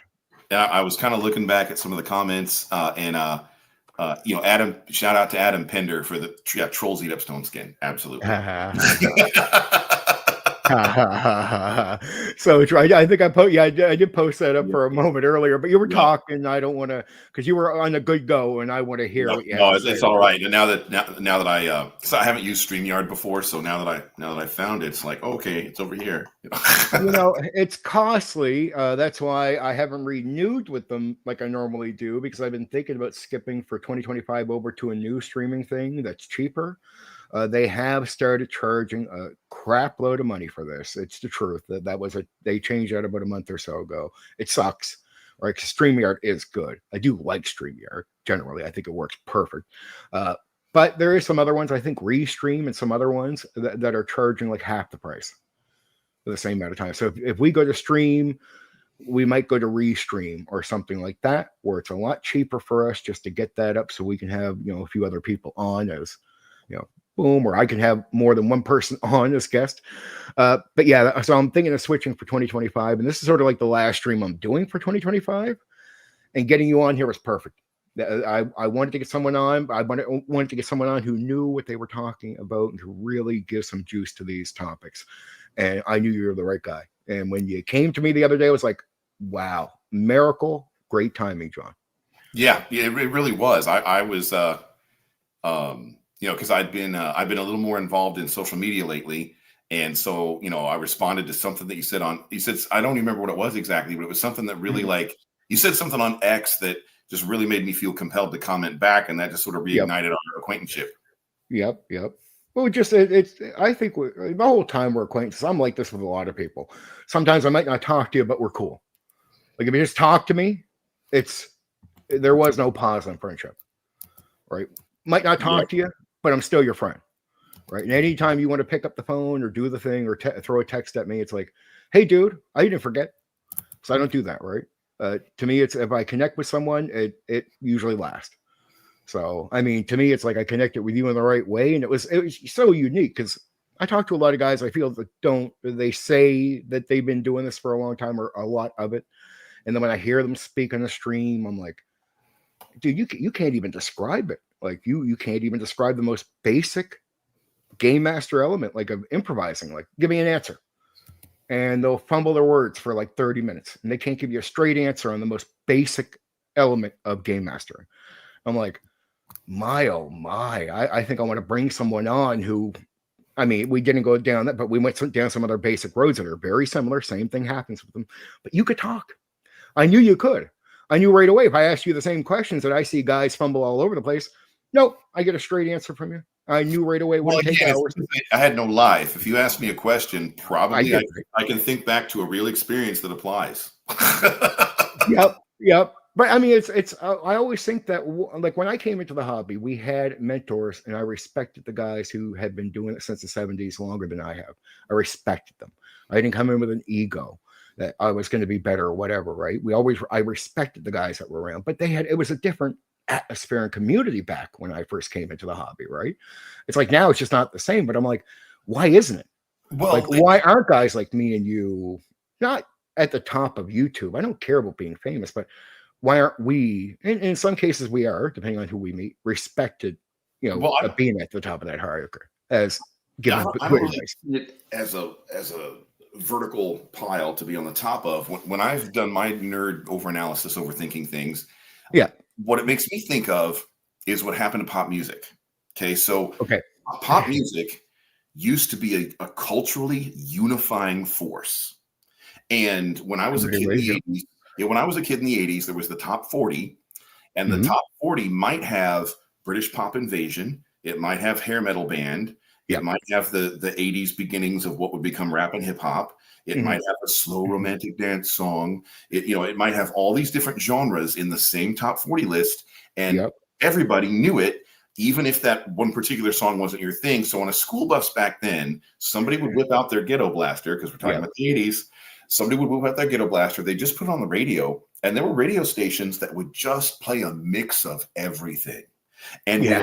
we all knew the words. We'd all sing along, even if it wasn't our particular type of music, because there were the hair Yeah. metal kids, and then there were the artificial bands like New Kids on the Block and the teen heartthrob boys, and then there was the beginnings of what would become rap and hip hop, and there was all this different variety of music out there. British pop. Well, there was even lip singers like Melly Vanilli. Right, exactly. Way ahead of their time, but but it was a culturally unifying thing. Yeah. And then music splintered, it fractionated and factionated. Yeah. And what I've seen as a gamer for several decades, I think the same thing has happened to our game, because D&D used to be this unifying thing. Yeah. And now there's all these different factionations and fractionations, and so you've got your raw rules as written people, and you've got your people that just sort of see it as a slow motion video game, where instead of having computer chips DM for you, there's a human with a brain, and he's a little slower or she's a little slower, because and so you've got people that you've got your OSR people and your 3.5 people and your 5e forever people, and it's so what used to be just like so pop music used to be culturally unifying, scattered everywhere, and I think the same thing has happened to our game, unfortunately. I think culture. I don't disagree. I do some content on this myself, and the way I take it is, like I tell people, it started, in my opinion, in the 80s, the fracture, as far as people already in the hobby starting to say to others, oh, I don't do second edition. They call it edition wars, but it starts where people got really bitter. A lot of people say it was fun. Some of it was, some of it wasn't. It caused a lot of people to hate each other. I mean, really hate each other. And you bring the internet world in, and during the 90s, you're going to fracture more. I say some of the fractures later, like you say, some of the later fractures only exist because we were already fractured, and that was the atmosphere to make those things just play more into it. Like we're already on. I agree with you 100%. I say we're on our way there. The later ones you talk about are ones that just, I think, wouldn't exist if we weren't already in fracture mode, but they play right into a group people that are already on that path. Like it's going to OSR and stuff, right? And you mentioned the first and second edition. So as I was working with kids this past semester, they had a D&D club, and I know the guy who was the faculty sponsor. Some guy I know, but anyway, they asked me about. I brought some of my old books to the school, and I thought, if only Gary Gygax wouldn't have hit the sauce so hard, and if only he could have lived to see the day that a teacher like me is bringing my D&D books to school, and it's seen as a good thing. I'm like, but anyway, so they were asking me about first the different editions and everything. Yeah. And one thing that just blew their mind is I told them that we thought it was a big deal at the time. The difference between first edition and second edition was just, to us, it was just this huge insurmountable chasm distance. But I said, by today's standards, when they did 3 and 3.5, they rebuilt the game from the ground up. They did 4E, they rebuilt the game from the ground up. They did 5E, they rebuilt the game from the ground up. They just basically knocked down all the sandcastle and started all over again, or the house of cards, whatever metaphor you want to use. They just knock it all down, start building it back up again.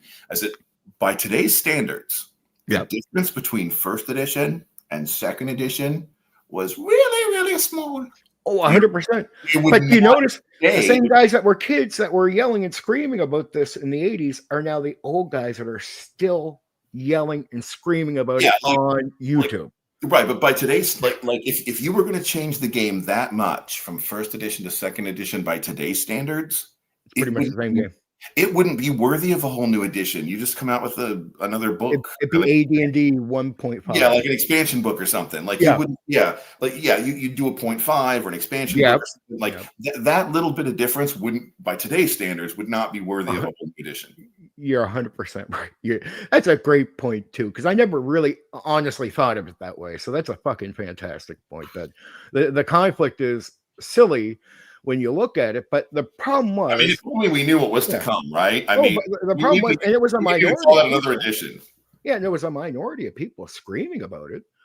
But the problem was that minority of people had the loudest voice and the most influence with the company. So you have the company serving a minority, and then the company wonders why it starts losing money at a drop-off point. I'm like, well, you're serving a minority of people, and you're wondering why you're going to go out of business. It's the most common sense thing in the world. You're going to spend a lot on these books and spend money on this material. It's not going to sell because you're trying to serve a minority of people. You're not listening to the majority. And here's what most old school DMs would do with the majority of players.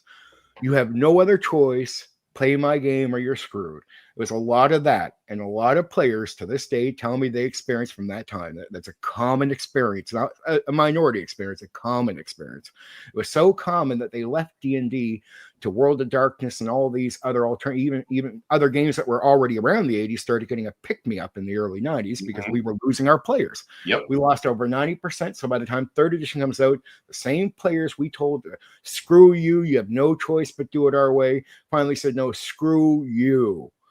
We have another way, and we're going to hate you forever, and we're going to bring the edition war even more to the forefront, because most of us, unlike the minority of you that are mad about the editions, most of us in third edition are going to blow up about this. And when you went online, third edition people, 80-90% of them were bitching about the old school. It was straight on, full on edition war, and you had a minority of guys in the old school arguing back. The rest of the old school went silent. Yeah, it looks like God of Ka has a good speculation there that all it would take to really change, because it happened. Like all it would take to change the game that much would be a supplement like Tasha's Cauldron. And I remember when Tasha's Cauldron came out, because it was before I left 5e. So when Tasha's Cauldron came out, a lot of those subclasses were so unbalanced and ungodly and that's all it would take is just one book if you wanted to change the game that much. You're absolutely right, God of Ka. But back in like 1989, 1990, I remember I went into I was one of the first people to go into the game shop that had the basement, and I bought 1989. I bought the second edition Player's Handbook, and we all thought it was such a huge difference. No, by today's standards, it's I would say there was a huge difference in this. Here's be my big argument difference with first edition. First edition was a great book to tell you how to DM. All the good, one of the best Dungeon Master guides out there. 3% of the DMs were decent. 3%, maybe 3%. 90%, 97% of DMs that were AD&D first edition, I found just lame. Sucked, were not good at what they were doing, and the book did not, even though it told them what to do, it didn't inspire action. The only difference with second edition I found was this. It's like a brainstorm. And what it does is it inspires you to really get in and do the thing. And I found 80%, 90% of guys I'd find running second edition were good. We're good game masters. You went over to AD&D first edition, you might find 3% of the guys that could keep up with them. Oh, it is a beautiful book. I love it. I credit anybody who gives it compliments that it's one of the best Dungeon Master's guide to ever exist. 100% true. I think you'd agree with that, John, right? Absolutely. One of the best books to ever exist. Well, but the thing is, like in the Dungeon Master's Guide, first edition, it talks about how different forms of government work and stuff. Well, this was a couple of years ago now, but I'm kind of a fan of the online work of Bruce Hurd, because he's like one of the original Mystara people that's kind of kept writing stuff. Oh yes, I know you're talking about. I read a review. Now he begged Wizards of the Coast to let him do Mystara stuff, and they just finally he finally gave up, and he has his own world now called Kaladar. Beautiful. And I read a review. Now, I thought it's Kaladar stuff. Okay, so I don't Yep. need the review, but I was just kind of reading a review of it. And this author of the review basically said he was talking about, now Bruce Hurd was writing about like the exports of each country on his map and the socioeconomics of each country on his map, because that's what they did back in the Gazetteers. Yep. It was super. And so this country, you know, is tropical, and so it exports, you know, bananas and coconut oil and whatnot. And this reviewer was like, I don't care what a country exports. I just want my character to hit things and do damage. You know, I'm like, okay, you know, if that's like, for. dude, do you understand that we need material to make the story for you to go and bash the goblin and the hit dude? Like, we need the town, we need to know how certain things function so we can build common sense things for you to go and smash. I'm with you on the smash. I like the gaming element of fighting in D&D. I'm never ashamed of that. I love it. I love combat as much as I love interaction and everything, but it's right. And you know that you're still going to have something. No DM is for everyone, right? Because all DMs were all different, and players were all different. 100%. So the criticism that I receive most often, and the things you need to take criticism to heart so that you can sort it out whether it's legit or not. And if it's not legit, you blow it off. But if it is legit, you actually take it as constructive criticism. So the criticism that I've heard about my own DMing most often, I actually kind of blow it off and take it as a compliment. But the one that I've heard consistently is the people that don't like me, usually what they'll say is, John's too much into the lore. Like, I just want my character, and they'll say something like this. This is a paraphrase of stuff that they'll usually say is, on Friday nights, I just want to drink beer and hit things. John is too much into the lore and bringing the world to life for me. And I'm like, oh, so it's a bad thing to master the lore and bring the world to life for you. Okay, I see how it is, you know. I read an article, again, it was the Google thing, you know, but there was a commentator that had an article that obviously Google picked up, that basically the very modern type of outlook. And this person was saying, I don't care whether my players get into the world or not. I just want them to feel good about their characters. What? And it's a game. And he was writing, it was about 4 or 5 paragraphs. That's a drama class. He was writing a defense of that point of view. That's a statement that would belong to a drama class.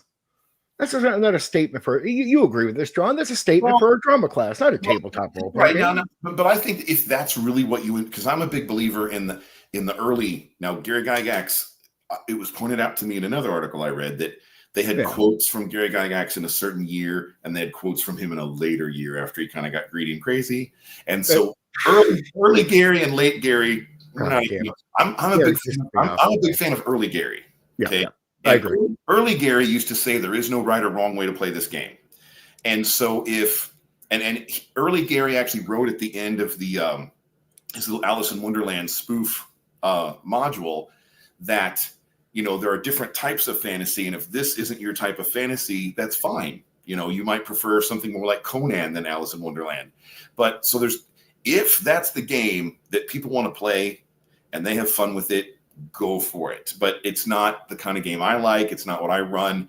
And when I do YouTube shows or write articles, or it's not my thing, you know. Look, see, look, the way I'm with you. I'm not against. I tell people, do whatever you want to do, and whatever you're doing, if it's fun, you enjoy it. Screw what I say. Right? But it's like, I do tell people, I think there's an element when you get so far down the line, and at one point you're no longer really acting with the mechanics, you're no longer really doing a game, and you're more focused on elements that have nothing to do with a balance between game and role play and appreciating both sides. I think you do either get to a pure board game or a pure drama class. And to me, a tabletop role-playing game, when you say it, should mean both elements are going to exist in your experience, and they should be noticeable and there in your face. And any experience that does not put that in front of you is not a tabletop role-playing game. That's my opinion, just an opinion. No, I've heard it, and I've watched enough of your videos and my wife has vicariously picked up enough of your videos because, you know, That's But, cool. anyway, but yeah, no, yeah, that's classic Condor right there. There you go. There you go. I'm pretty strong. And people, because it's, I understand people won't like the language because I am saying what they're doing is this, but I'm like, I know it's going to hurt you, but it's my honest opinion. So I'm going to tell you if it hurts your feelings or not. I don't hate you, but I'm going to tell you honestly because I think honest language is better than dishonest language. And I think we practice so much dishonest language in the hobby, and it messes up so many things because people have agendas that you can't have an honest conversation about anything. You can't call a spade a spade. You can't say what something really is. And to me, the reason I'll get out and say it's a drama class, or if it's to this extent, is because I think I'm calling it what it really is. And I'm making sure not to call it what it's not. Oh, that's a tabletop role-playing game. Well, no, dude, you're doing what they simply could do in the drama class. And if they want to roll some dice for 50-50, I mean, I get it. That's pretty much what you're doing. Or if you're just doing a miniatures game with no interaction, no social interaction, no role play, you're watching the characters from above, you're playing a board game, dude. And that's cool. You go play your war board game. And I say, if there's no element of role play in what you're doing, you're not playing a role playing game. If there's no real game element in what you're doing, you're not really playing a role playing game. Yeah, I think it was you. I mean, I hear a lot of YouTube stuff, but I think that at one point, I think you were using a metaphor of if people were trapped on an elevator and they just were role playing being trapped on an elevator, that nothing else was happening. There was no plot, you know. Not that you couldn't make. People have made suspenseful movies about being trapped on an elevator, but that's not what I'm talking about. I get what you're saying. But the suspenseful movie had at least had a plot, you know. Yeah. But if you guys are just pretending you're stuck on an elevator for 3 hours and there's no plot, nothing. But so at one point, one of the last games I did when I was professional, 5e, I was running Palace of the Silver Princess. They're in the middle of a dungeon crawl. There's a room where they had taken care of the monster. Okay. And in Palace of the Silver Princess, the castle very recently had been normal. Okay, it's not some ancient ruined thing that's been dead for 1,000 years. No, the castle's been like overcome by an evil cosmic force. So there, you can kind of see as you adventure through it, you can kind of see how the castle was normal just a few days ago. Yeah. So they clear the monster in this room, and it happens to be a tap room for the guards, where the guards have kegs, and it's a break room where the guards, you know, drinking stuff. And because the castle had just been normal a few days ago, the beer was good, and so in the middle of the dungeon, they sit down and just start, you know, we haven't had any role play time. We've just been fighting, and so let's just drink and talk. Okay. And this drives me nuts, right? But I'm being paid, and so at that point, I've got my headphones on, and I don't have my camera on for bandwidth reasons, so they can't see me. And I'm like, okay, John, you're getting paid. You're getting paid. You're getting paid. You're getting paid. And so they I mean, there were 6 people there. They were paying me $20 a head. That's $120. So, okay, John. So they spent 33 minutes, because I looked in my Windows system tray. They spent 33 minutes that they were paying me to just let them role play. Now, the thing is, all 5 of them had not made characters together. So they didn't know each other's characters' backgrounds. I kid you not. All 5 characters, as they'd been, you know, fighting together, and now they're drinking this beer in the middle of a freaking dungeon. They don't even put a lookout by the door. But anyway, I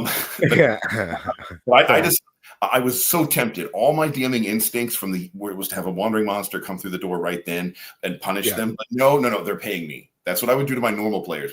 But my normal players wouldn't need that, because they're smarter than that. But anyway, if they had to rest, they at least put a lookout by the door. But anyway, you know, all 5 of them did their big reveal. All 5 of them in the same conversation. All 5 of them were secret runaway princes or princesses. God damn. Oh, yeah, I'm serious. It's like, how do you work out this conversation? I wonder it's going to take 33 minutes. Now, I should be real with you when I say the way I see it. There, look, in one shots, I do 3 to 4 sessions. I don't do one. I do 3 to 4. So if I call it a one shot, it just means really short, right? And those are all balanced sessions. In campaign play, I'll do a session that's nothing but role play. I'll do a session that's nothing but combat. And a lot of sessions will be mixed. You know what I mean? Like a mix of puzzles, traps, combat, whatever. But I'm not afraid to allow an entire role play session. It's just that's in long campaign gameplay where the players know they're going to get so many, so they won't care if it's a lot of role play during a session. So I would actually say, I think when you hit that, they're getting their money's worth, because here's how I see it from the player's point of view. You make it real. Like, you need to acknowledge what they say for it to exist. Like, until something, like, you can write something on the character sheet, but until you play it out in the game, it doesn't exist. Until you say it out loud, until you do the thing, it's not even real. It's just something written on your character sheet until you express it, right? And you need to, and at any point, if you're smart, you can talk to the game master if you feel there's a change that needs to be made and you have not expressed that into the game, so the game master can agree with you. Okay, that's no problem. You can change that part of your background. Cool. It's not expressed yet. Once you express it, it's real, and the person who acknowledges anything you express, conversation, role play, is the game master. And when they're doing the role play in front of you, you're working, because you need to think, you need to pay attention. You still need to do that if you're a give a shit game master. You know the deal. Yeah, I'm sorry, I'm laughing at God. No, go. Yeah, he's funny. He is. Yeah. He is a hilarious guy. He posts a lot of funny crap from 5 different countries, and they don't even know each other. And as they form an adventuring party and they finally get to the big reveal, they're like, "Oh, you too, huh?" That had to be a beautiful moment, though. Well, it kind of deflated. Well, because each person. Well, I got paid, okay, but each person wanted to feel special, and it kind of took all the wind out of their sails, since each one wanted to feel special. I bet you're like, in the way you look at it, I get the way you would look at it during the moment. The heat of the moment, it's like, oh shit, I hope everything's going well in this. But I imagine you look back at it now and say that was entertaining. Well, it makes it for a fun story now. For you as a game master, that has to be entertaining as hell. You're sitting there watching guys just blow everything they have. Like, you should have wisely introduced that into the game. You should not have just, or having somebody watch a door. I get you. Maybe have a wandering monster, but you got your paid players, right? And that gotta be weird. I did. Okay, and one of the things, occasionally over the couple of years, two plus years, not quite 2.5 that I was doing it. Yeah. There were times, the most frustrating thing about it was there were times that I really felt like I was prostituting myself. And the moments that I felt like I was prostituting myself and felt dirty was when there were times that people committed suicide by stupid decision. Like, there were times that by rights their character should be just toast, and because it wasn't because the dice hated them that day, it wasn't because the creature was too powerful, it wasn't because the creature, the villain, had outsmarted them. No, it was purely their own stupidity. They committed suicide by stupidity. And what I would do at my own table is I would just let it go. You're dead. Okay. Yep. And depending on the circumstances, you might be bring backable or not, depending on, because D&D has both types of situations where you can come back and situations where you can't. But the point is, you'd be dead. And there were times that, because they're paying me, I didn't actually let anybody perma die. So they could keep playing because they paid. Yeah, and that was probably the worst. Okay, so this is it. You know, it's kind of like Barbara Walters. When Barbara Walters used to interview people, she would show up with her crew. She would show up with her crew at their house all day and interview them for hours and hours and hours. So that the interview would be eventually like edited down into a link that she could show. But she wanted to make sure that at some point in the interview, Barbara Walters had made you cry, and that was what she was famous for. And so that's my moment there. There were times, yes, you wanted to know about John Klement was a paid DM for years. What was it like? Let's crawl through the depths of his scarred mind. This is the one area that hurt you. Yes, yeah, that's a little breakdown there. I did feel kind of dirty sometimes, and like I was a prostitute DM because you're old school. When I was being paid, I didn't let people die. You're old school, and you're going to feel it. Oh yeah, because you know it affects them too. Because it's like I try to explain to players. Extreme failure, if a game master just allows it, if I take you into any game, it could be scary or a horror game, you'll be scared. Because if you had the experience with me, you know right away, oh shit. If Condor says there's a shadow around the corner, fuck. Like it's him. Like, I Oh, know I can't believe that even is in serious, 5e, but I that know was I can die. Can yeah. but There's you know no what I mean?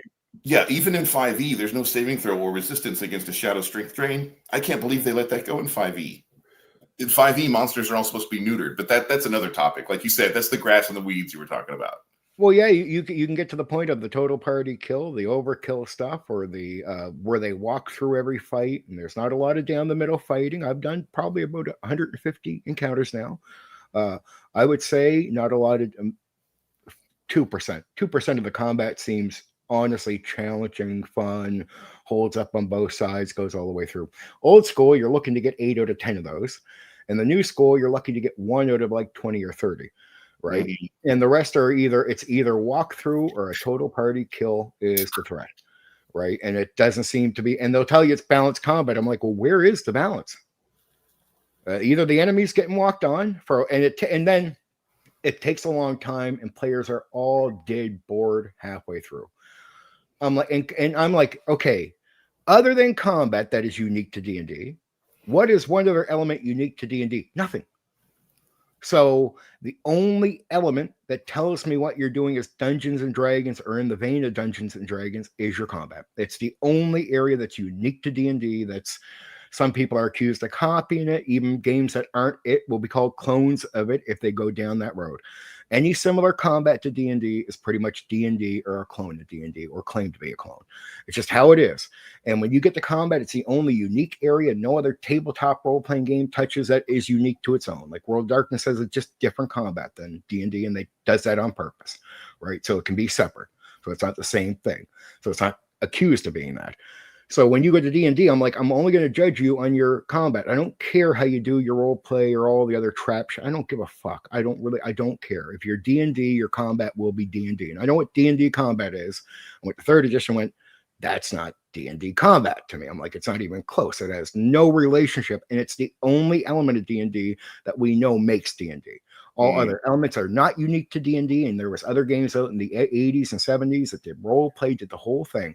Combat is the only unique area, and if you fuck that up, you have broken the game. So if your game is an improved version of D&D, why is the combat broken? Third, fourth, and fifth, all true Pathfinder versions, all broken combat. The whole thing is broken. I'm like, isn't it funny? Most of the time, players play 5e. They don't want to play 5e. They want to role play. They'll avoid the mechanics most of the time. I find with a lot of sessions, I watch them, you see them avoid the mechanics because they're not even trying to play the game. I'm like, the game, the game is not even made for role play. It's 5e is more of an old school dungeon crawl mechanic set than it is a role play one. There's elements to roll dice and bypass all role playing. I'm like, there's a reason because like fourth edition, it's still leaning more towards dungeon crawling and trying to pretend that it's old school Dungeons and Dragons to attract certain kinds of players. It's not even made for role play. Most players are playing a part of the game that isn't even tailored to them. They should be playing other games. If you want to play role play, there's so many other games that are just better. Just better for focusing on that, not D&D. I mean, I'm not saying you can't do it with D&D. I'll defend D&D in that case. I do a lot of role playing with D&D. I will admit, though, to guys that say it doesn't really lean itself into role play, it doesn't that well, not compared to some other games. And that's fair. That's a fair criticism of any D&D game, WotC or TSR. It's just not leaning into role playing the way some other games do. And I'm like, you notice most people avoiding 5e mechanics. And I'm like, it's because the mechanics are broken. Yeah. But I'm not saying every game's not broken, but they're broken in a way that you create the combos create even more broken.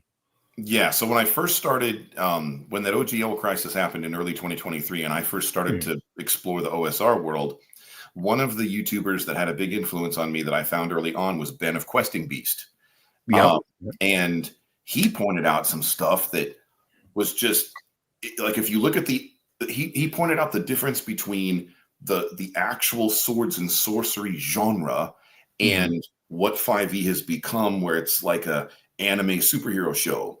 And he even pointed out that, and I haven't found an exception, there probably is one somewhere, but I haven't found it, that if you look at the cover art for the old school stuff, the cover art of the old school stuff shows player character adventurers who are about to die. Basically, they are overclassed, they are outmatched, There's the guy running away on a horse from a dragon on the Rules Cyclopedia cover. There's all sorts of other covers where basically you see these people are going to give it their all, but it looks like they're going to die.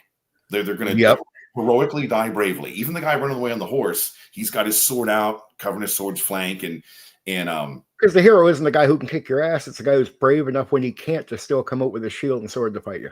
Right, but then, so if you look at the old school covers, then if you look at the new school covers, what Ben of Questing Beast was pointing out was that the new school covers, they all look like the cover of a comic book. Like they're going to win, the enemy's going to die. Yeah, they all look like they're Complete superheroes. opposite. Yeah, they're a team of superheroes posing on the cover of a comic book. And I heard this, it made sense in my mind. So I got my mouse out, I started clicking, I started looking, oh, he's right. Oh my God, and so from the cover deep, from the cover and through the pages, when you say that there's other games that would suit that type of player better, I totally agree so there's Swords and Sorcery, which is a totally different genre. So I thought, not only have the editions changed, the genre has changed. It's not the Swords and Sorcery genre anymore. It's like an anime. But I think there's even a worse change. Because I'm not saying one game is better than another, so I want to be clear on that. So I'm not saying old school is initially better than new school. I'm not trying to make that case. You like what you like, and I agree with you. It's unique. Right. It's not just but I would say there is an element that I do find is different with the old school and new school. It's an element that I think the new school should pick back up, which is the old school focuses on the experience over all of the game, like the whole 9 yards, and then when you get to the new school, it focuses on the characters. Right. It's like that one blogger or article writer that said, "I'd rather my players feel good about their characters than get into the lore of my world." That's the big difference right there. I personally think now I don't think they get it because you wouldn't have to play a superhero world with those mechanics. But I think that the players that like 5e and stuff and like that more anime comic cartoon character, I think superhero games would suit them better. Not necessarily that they want to play superheroes, but it plays more to the experience. Those mechanics, I think that game engine would suit them better. And can you blame them? Look, I tell people, look, before you get mad at this new generation of people and call them tourists, remember, they're not. They're geeks like you. Most of them are nerds like you. And they're just, look, they dress different. They're more popular now. They don't have the same life we had as nerds, but they're still nerds. And if you keep calling them tourists, you keep telling them to go away when they're no different than you. And I talk to a lot of these young guys that are called tourists that are nerds like us. And when you actually hear them talk, they sound like us. They sound more like us than people want to give them credit for. And there's a tiny minority in the new school that are political or give a crap about that. The rest are more like us than we know. They just don't pay attention to most of the talk that we do on here because they don't care about it, right? Like you talk to the new school, it's what has influenced. Why do they want to play the superhero? I'm like, well, I watched the anime. I watched this entertainment. This is what influences me. This is what inspired me as a nerd. This is what I want to go after. I watched different stuff when I was in the 80s and 90s than they did. I was even different than the guys that started in the 70s. Second edition was way more lenient than AD&D first edition in certain ways. And I was way more lenient as a DM than older guys were than me because they came with different entertainment. It was more gritty, more hardcore. By the time I came in, the entertainment had upgraded.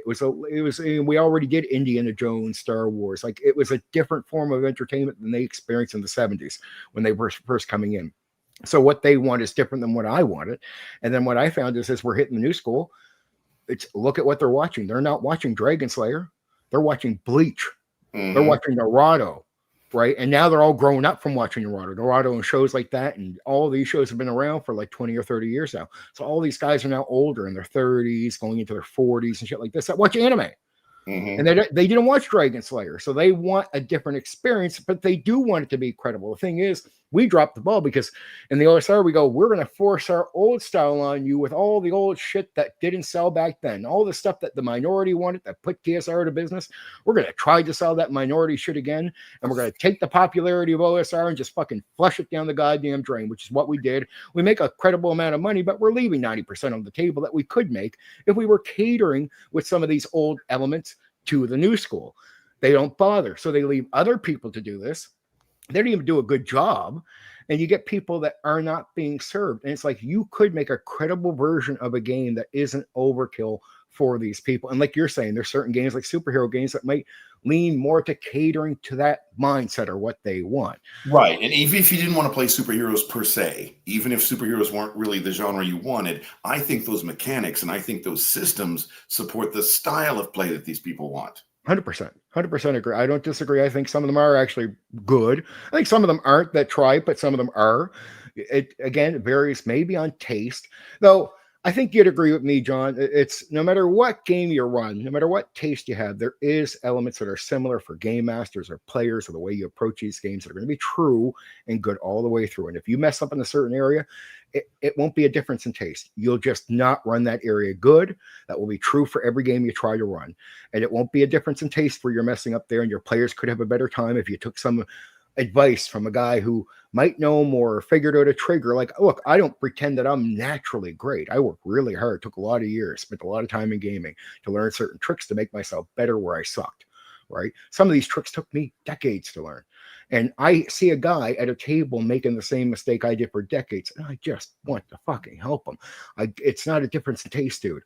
If you just do this, this will run better. You'll have a better time. Your players will have a better time. And I know this because I had to learn it. And I know you don't got it in you like I didn't have it in me, but I got a tool that helped me get there through hard work. And if you want to put that same work in with this tool, take it, run with it. But I see guys out there that will tell me, no, I don't need advice from guys like you. And I'm like, you do. You really do. Well, it's got to guys like you. It's got to come from somewhere. No, you hope they learn it or figure it out. But I've seen some guys go 30 years in, and you see the same shit. And it's like see certain guys that try to switch up here. I seen one guy do a live play with miniatures all the time, and he tried to do a theater of the mind game live, and I felt so bad for him because he absolutely collapsed. I mean, he stayed there for the hours, but it was, in my opinion, I think you would agree, John, won't say any names, but you would have said that's a that is a horrible experience for the game master. That's a horrible session, right? He sucked in so many areas, and it was so obvious. And I'm like, dude, it's not a difference in taste here. I could help you. I could make the way you're running the game way better for you, easier on you. And I don't think I'm better than you. It's not an ego. It's hard work. I did this, and if you do the same thing, you do just as good as me. No, I don't have the ego. It's about being further down the path. I mean, if we're going to go from Nova Scotia, where you are, to San Francisco, California, the person who's in Colorado is further along than the person who's still in Pennsylvania. No, exactly. It's not about being better. It's about being further down the path. And if the guys further down the path are nice enough to share some information that might help you quickly get to where they're at or whatever, have your ear open. Listen to what they have to say. Even if you think some of it's bullshit, there might be some good stuff in there. I even tell people, if I'm giving out advice and you go listen to it, it might not even be the advice that's any good to you. It might just be hearing what I say that triggers a thought that you come up with your own fucking idea. You're as creative as I am. I'm nobody special. But you understand, just like me, we need to be triggered from the content we watch to the people we talk to, the things we do. That's where our thoughts come from. That's where we build all this shit from our creativity. I'm saying I'm doing nothing but adding to a long brainstorm. Yep. That's all I'm doing. And if you should get on this knowledge, because some of this knowledge is lost. I've got a friend. He's actually in my personal D&D game, so here's where I get to plug that. You could meet this guy if you showed up to my game. So it's my personal plug. But one of his passions is gaming history, and I have learned so much from him about like the olden days. And one of the things that he mentions is that back in the day, Gary Gygax and Dave Arneson were actually concerned for a time, and then they realized it wasn't going to happen, and they blew it off. Yeah. But they were actually concerned in the beginning that we gamers might figure out that we could come up with our own D&D around our kitchen table at our house, just like they did. Yeah. And we didn't, and I just mean the collective rhetorical we as a people, we didn't. And they were able to build a company called TSR and make buku money from us until they ran their company into the ground from mismanagement. But they at the beginning, they actually were concerned that like, we cooked up D&D around a kitchen table. So why wouldn't the people do it? Why do they need to be our customers? Because it is so easy. Right. Why are they going to pull out their wallets and buy our stuff? They could just do it at home themselves. That was a legitimate concern they had.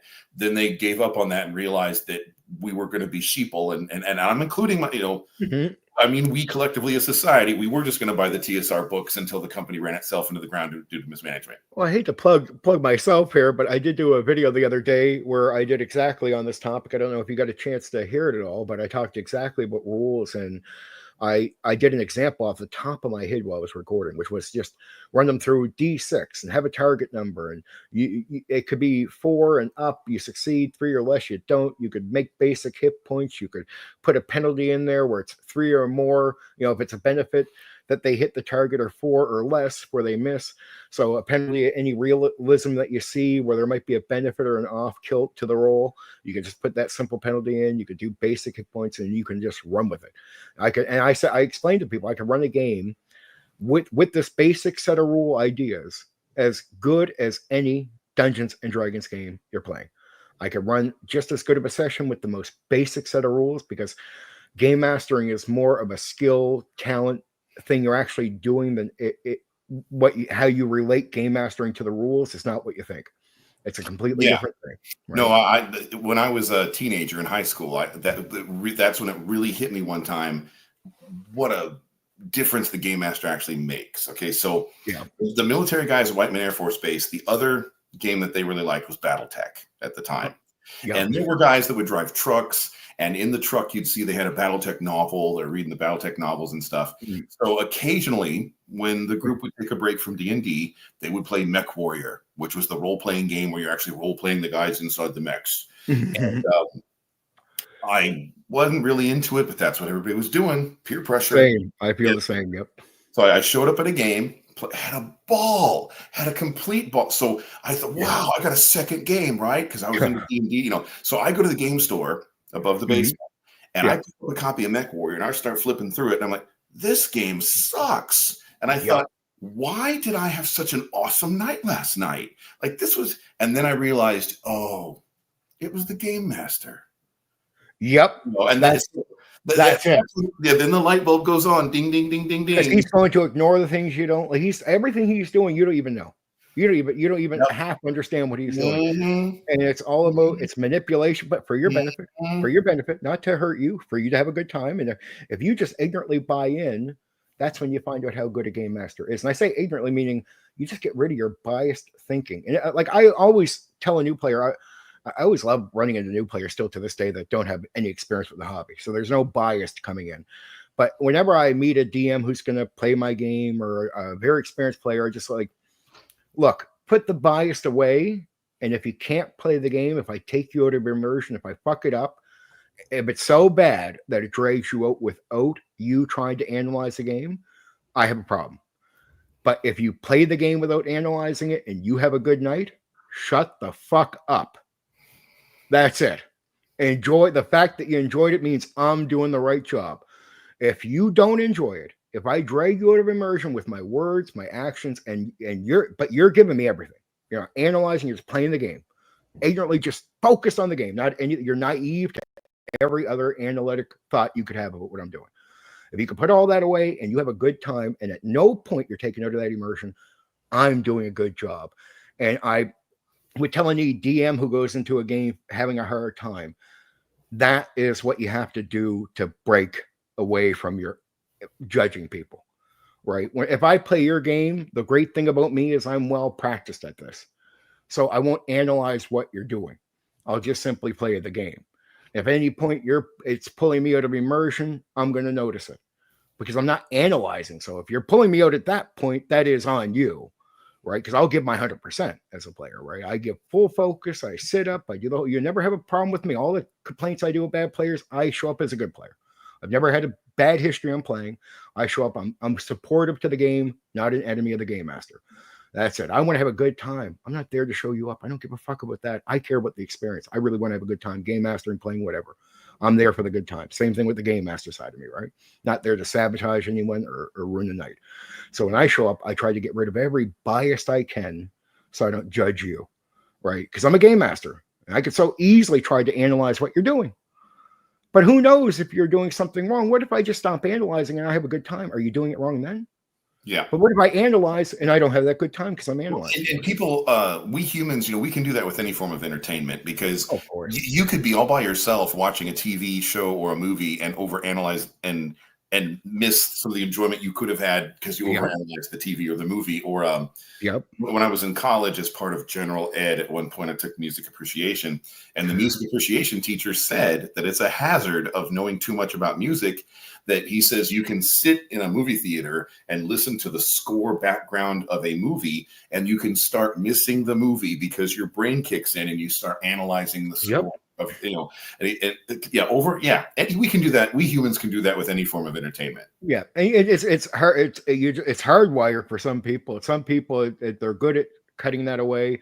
Most people aren't. That's a sad shame. There's a lot of biased thinking that we encounter in this hobby. You know that, John. We Mhm. encounter a ton of it, and we sometimes you just know it's like, dude, I know you had a bad time tonight because you focused on what I was doing rather than playing the game.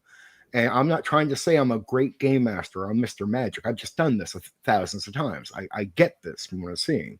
Please stop analyzing. You'll have a better time. So many guys I see YouTubers that will say they're DMs and I can't play anybody's game. And I'm like, you're doing what you would say, John, is natural. I get it. I'm with you.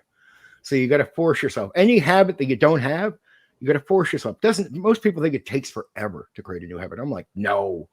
Like 2 or 3 times of putting yourself in check, you'll just start thinking things. As a game master, we know this, right?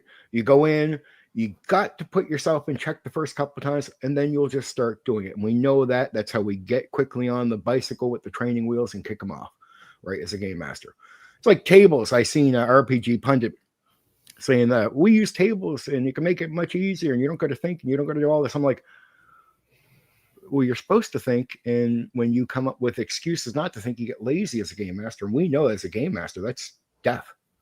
Well, now it's not even tables. I mean, I just made a snarky comment today on a Facebook ad because now there's these AI products that are going to make you the world's greatest dungeon master. Because if you need a name for an NPC, or if you need, if the party goes left when you wanted them to go right, and you need to, apparently these AI prompts are now going to help you DM. Well, here's the trick with the AI.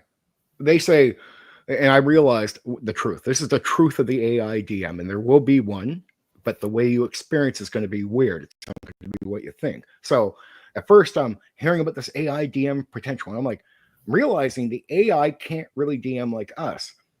But what if the AI could make us their puppet, and the AI runs the game through the person? And I'm realizing that's what's going to happen. The AI is going to run the game, but it's going to run the game through game masters that are going to be lazy, have no gauntlet of fire, no creativity, no push on them to be this either. Everything's made for them nowadays with the new generation. Everything's made. The great thing about old school is we didn't have shit. You get AD&D second edition, half the things you're going to encounter aren't even talked about in the fucking books. You just got to go, I got some tools. The book sort of says to deal with these odd situations with these tools, I guess. I don't fucking know. But through that, you get better. But you know the deal. We got to fall on our face and we get better and better and better. But if you don't go through that, if you don't go through making your own adventures, if you don't go through any of this, personal growth is gone. You become a puppet. You become a puppet of ChatGPT, mostly writing your adventures for you, doing all this type of stuff. And I'm like, I don't see how any of this helps a hobby that needs creative people to game design for the market to exist. You are killing the minds of the people in the hobby, and you're doing it to the majority because it is the majority going to you and not coming to games that are going to make them be creative, that are going to give them limitations and make them have to figure things out. You've given them all the answers, and the tragic irony then is because the game has so much educational potential as an educational thing, and I'm not intentionally looping back to the fact, hey, I have an educational D&D product I'm putting out. No, I get it. But like for instance, in the history of the game, there are people who will tell you, who are like the game history buffs, like the guy in my campaign, that it is not an accident that D&D came out of Wisconsin in the early 80s. Because now I'm sure that this changes, and in 2024, almost 2025, it's probably some different state. Yeah. But in the early 80s, Wisconsin had the highest reading comprehension scores in education. Yeah. So there are people that will believe, and I would believe it, that it's not an accident that D&D came out of Wisconsin in the early 80s. Because now all of a sudden, all kinds of students now have the vocabulary word dexterity, which would not have been in their vocabulary, or the vocabulary word constitution, meaning something besides a particular document, in American history, or a phylactery. That was another word I learned from D&D, and it was not an accident that D&D came out of Wisconsin in the early 80s. So the D&D still has so much incredible educational potential as an educational tool. Yep. And so when you were talking about the trend of how D&D is now going to be dumbing people down, it made my teacher heart, just weep, because the educational thing is now going to be used to make people stupid. Well, think about it. When I got the new 2024 5e Player's Handbook, I went and purchased it, the hardcover. So I start reading it, and I realize, man, it's like having Mummy hold my hand. I really feel this way as you're reading. And I'm realizing they're like, the book is thick because it's for smart people. I'm like, no, the book is thick because it thinks you're the stupidest fucker on the face of the planet and needs to tell you how to think, how to breathe, how to piss, and how to shit. That's the problem with 5e. I don't like that fact about it. It tells you how to game master in detail. And don't step away from that. That pretty much runs you through the whole thing. You need to do this. You're a puppet of the game, and now you're going to be a puppet of the AI at one point. And that's the issue with 5e. And you could see puppetry going on with 3rd edition. You could see it with 4th. Clearly, 4th, that was all over the place. But 5e just kept it up. And I'm like, the difference with old school is the guys who were creating the game assumed you could think for yourself. They assumed all that. That was a lot of assuming that you could handle this yourself. Or at least you could find somebody and appoint them the DM. You get what I'm saying? Yeah, you get my point. It doesn't expect everyone to be creative, but expects the creative people in your group to have to get in that spot and know what the fuck to do or be able to figure it out on their own. When you get to 5e, it's pick A, B, C, or D. And I'm like, well, if it's a mind game, at what point do they have to think for themselves? Right. And you notice in every area from combat, and I don't mind combat to a point, but when you just echo it through every area, you can roll dice through roleplay, you can roll dice through the trap, you can roll dice through the puzzle, you can roll dice through the fight. Pick A, B, or C, or D player and go forward. We're back in old school. I'd be like, here's the situation. You're like, what do I do? And I'm like, no fucking no. You figure it out. Like, is there an option A? Did you make one up? No. Well, one of the sayings I have as a DM, I catch myself saying over and over again at the table to the point where the players can predict it, is whenever a player says, can I ... fill in the blank, whatever, can I do this? Can I do that?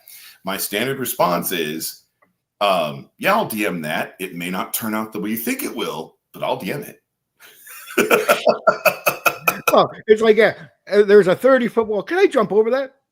You could fucking try. I'm not going to say no. I mean, you're going to run up it, and you're going to face plant into a wall. Well, have you drunk a potion of leaping in the last hour? I'll DM that. It may not work the way you think it will, but I'll DM it. Well, they tell you to never say no, right? Yeah. To say yes to everything, but who says it's going to work out the way you think? That's why I answer that way. And a lot of times it will turn out just like they expect because they know what they're doing and they did drink a potion of leaping before attempting to jump that chasm. Here's how I teach players to get away from that habit. Here's my personal way of doing it. If you ask me a question, I'll be like, oh, it's up to you to figure that out. Good luck, dude. Can I jump over the wall? I won't say no or yes or anything. I'll be like, you can go ahead and try if you want. And I won't give a solid answer on anything. So when they ask again, they'll notice I get the same type of response. I don't know. You try, man. Go ahead. I don't get mad at them. No cursing. No telling them that they're rookie players. No, none of this shit. I don't even care of your experience.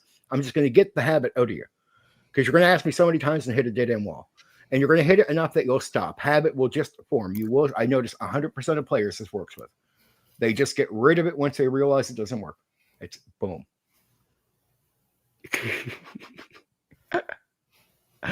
yeah.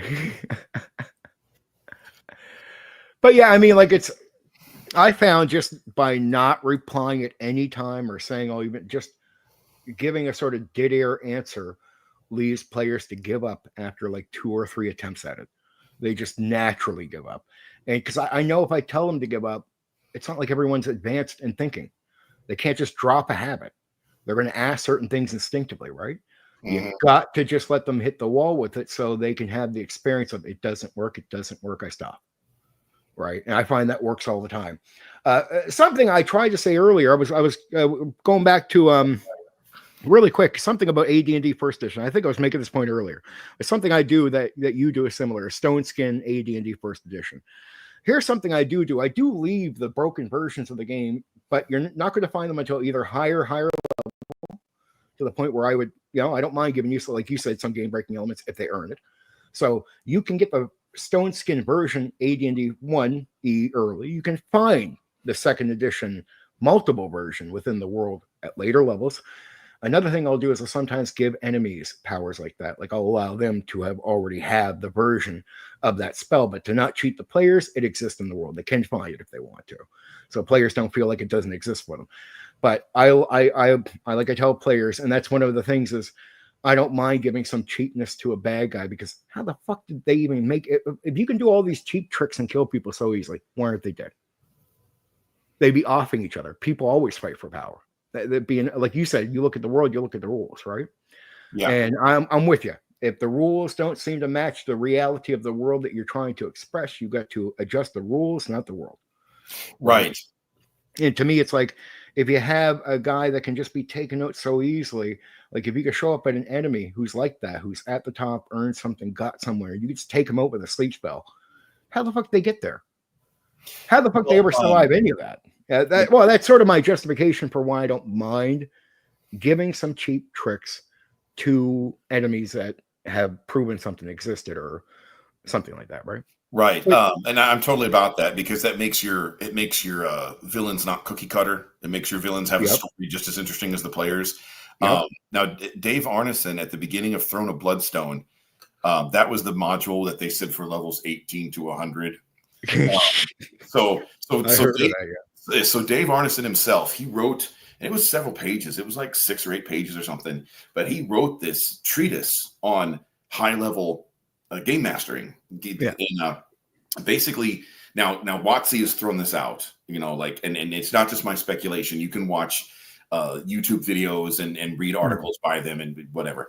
But Dave Arneson, in his treatise on how to DM for high level players, he said what the purpose of the dungeon is and resource management. So he says the purpose of the dungeon is the big bad guy, the big bad super final boss villain knows very well the players could kick his ass.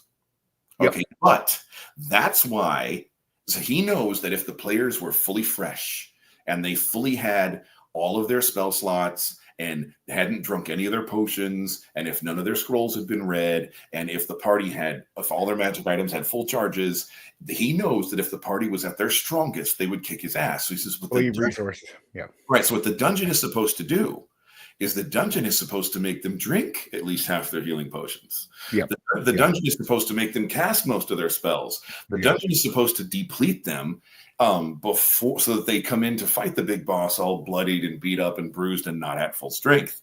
And so now WotC's totally thrown this away with their long rest completely heals you and blah blah blah other stuff. But what Dave Arneson was saying was that a dungeon becomes a war of conservation, where the DM is trying to get the players to expend resources, and the players are trying to conserve resources, and the smart players would figure out quite quickly, don't drink that potion, have this cleric heal you, because the cleric can pray tomorrow to get that spell back. Once you can go back on camp and get the spells. Tomorrow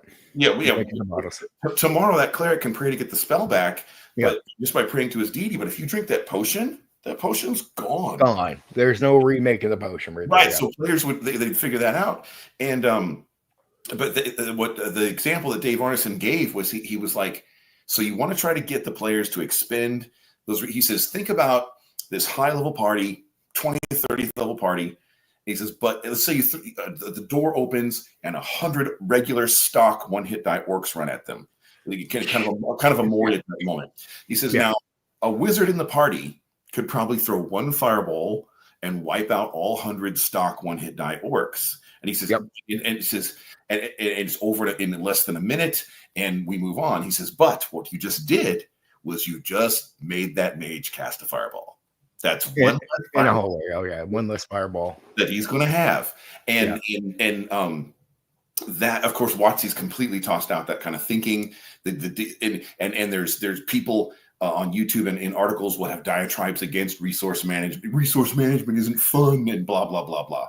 But anyway, So, but that's one way to approach that was what Dave Arneson wrote about how to handle high level parties, was make it about resource management, and it is fun because I've done it for years and players have enjoyed it for years. It works. It works. It doesn't fail you. It works. It's like a lot of the guys that say they were old school on here that I don't really think were old school. They don't seem to learn certain things. Like, all right, first off, they'll be told by Gary, the game is not about balance. So don't look for balance in D&D. We don't really care about it. We want the fights to be able to be something the players can achieve, overcoming with thoughts and ideas and planning and shit like that. They do. But outside of that, we don't care if a red dragon flies over them. If they're stupid enough to shoot at it, he's going to eat them at level 2. You know what I mean? Like, there's no concern with balance in that way. And they would be like, a lot of the guys now will talk about higher levels. The game's broken. I'm like, no, it's not. I'm like, yes, it is. I'm like, no. It's meant to be chaotic. Gary doesn't pitch combat as being safe and easy at higher levels. It can be over in a second. We all know this. It's meant to be that way. It's meant to be crazy at higher levels. It's meant to be unbalancing. You don't go into higher levels thinking that means it's broken. No, it's showing you a realistic. As you get more powerful, things get more crazy. The chances of you dying instantly are just right there on the edge. You can either kill the enemy or be killed. And the game acknowledges it. A lot of times initiative determines everything. Yep. But it's, imagine you don't know that because you never really put the time in the way other people have, and you just don't know. And you're sitting there on some stream telling people the game, I don't run past level 8 or 10. I'm like, why? And they're like, well, because the game is broken. I'm like, no, it's not. At all, whatsoever. If the players get lucky enough to survive, you just keep going. And they go, well, how do you level up? How do you do all this? How do you do it without dungeon stuff? I'm like, again, this is where Gary was a genius. Gary made it clear. If we haven't done something, do it. Like, just shut the fuck up and do it. If we haven't put it in the book, sorry. Oops. Fix it. Add your thing. If I don't do all combat in a dungeon, I'll make it that role play will get you a lot of experience if you play it right. Achieve something for your group through role play, I'll reward you. Do something clever. I find all kinds of ways to reward XP where they don't even advise to do this in the books at all. Nowhere. Not AD&D 1 or even 2nd edition. I don't care. I'll just do it where I don't have to just let you level up through grinding in the dungeon. I can just do that if I want to. But if I take you into combat, I warn players, the game's not broken, but understand you're in Chaos Realm now. Now, the goblins aren't much of an enemy, but guess what? That means you're going to draw other people or other things to you that are going to be fucking crazy. And it's meant to be chaotic. It's meant to be able to blow up and everything. It's meant to be that way. That's actually meant to be that way. It's not broken at all. And I talked to Dave in person. I talked to Gary in person, and they both agree with this. This was their take on higher level gaming too, with AD&D 1st edition and 2nd edition. They never considered it broken, even though they heard that from a lot of people. It's like, no, it's not. It's meant to be the way you're seeing the chaos, all that. The brokenness is actually realistic. So there is a brokenness to it, but it's not a broken game. The game is saying if it was balanced at this stage, you're not going to get the realism of powers and extreme threats and danger. You're not going to experience that at higher levels if we just keep the game going at the rate it was going at level 8 and 6 and 5, right? It's meant to be a different experience because now you could be a king or a noble or something. Right. Well, in a world where a sufficiently studied mage could wiggle his fingers and blow up a building, I mean, if the world was really like that. All right, dude. Well, that's, you know what? We're 2 hours and 15 minutes. How was that? Did you enjoy the interview? Absolutely, man. It was just like hanging out with you, and we needed to catch up, and I really enjoyed the audience as well. So Oh, you're great. It's yeah, you got a good channel there, Condor. So, and I will return I the favor. appreciate So that. my channel is going to have kind of a renaissance next month in January after the new year, and Yeah. I'll make sure to hit you back with a return invitation. Oh, cool, man. And we'll advertise everything. We'll put the links to your school thing. Again, when you get that up, we'll promote that. We'll link your channel down below, get all that done. No problem. All right, man. Take care. I surely will. You too, Condor. All right, bud. Bye bye.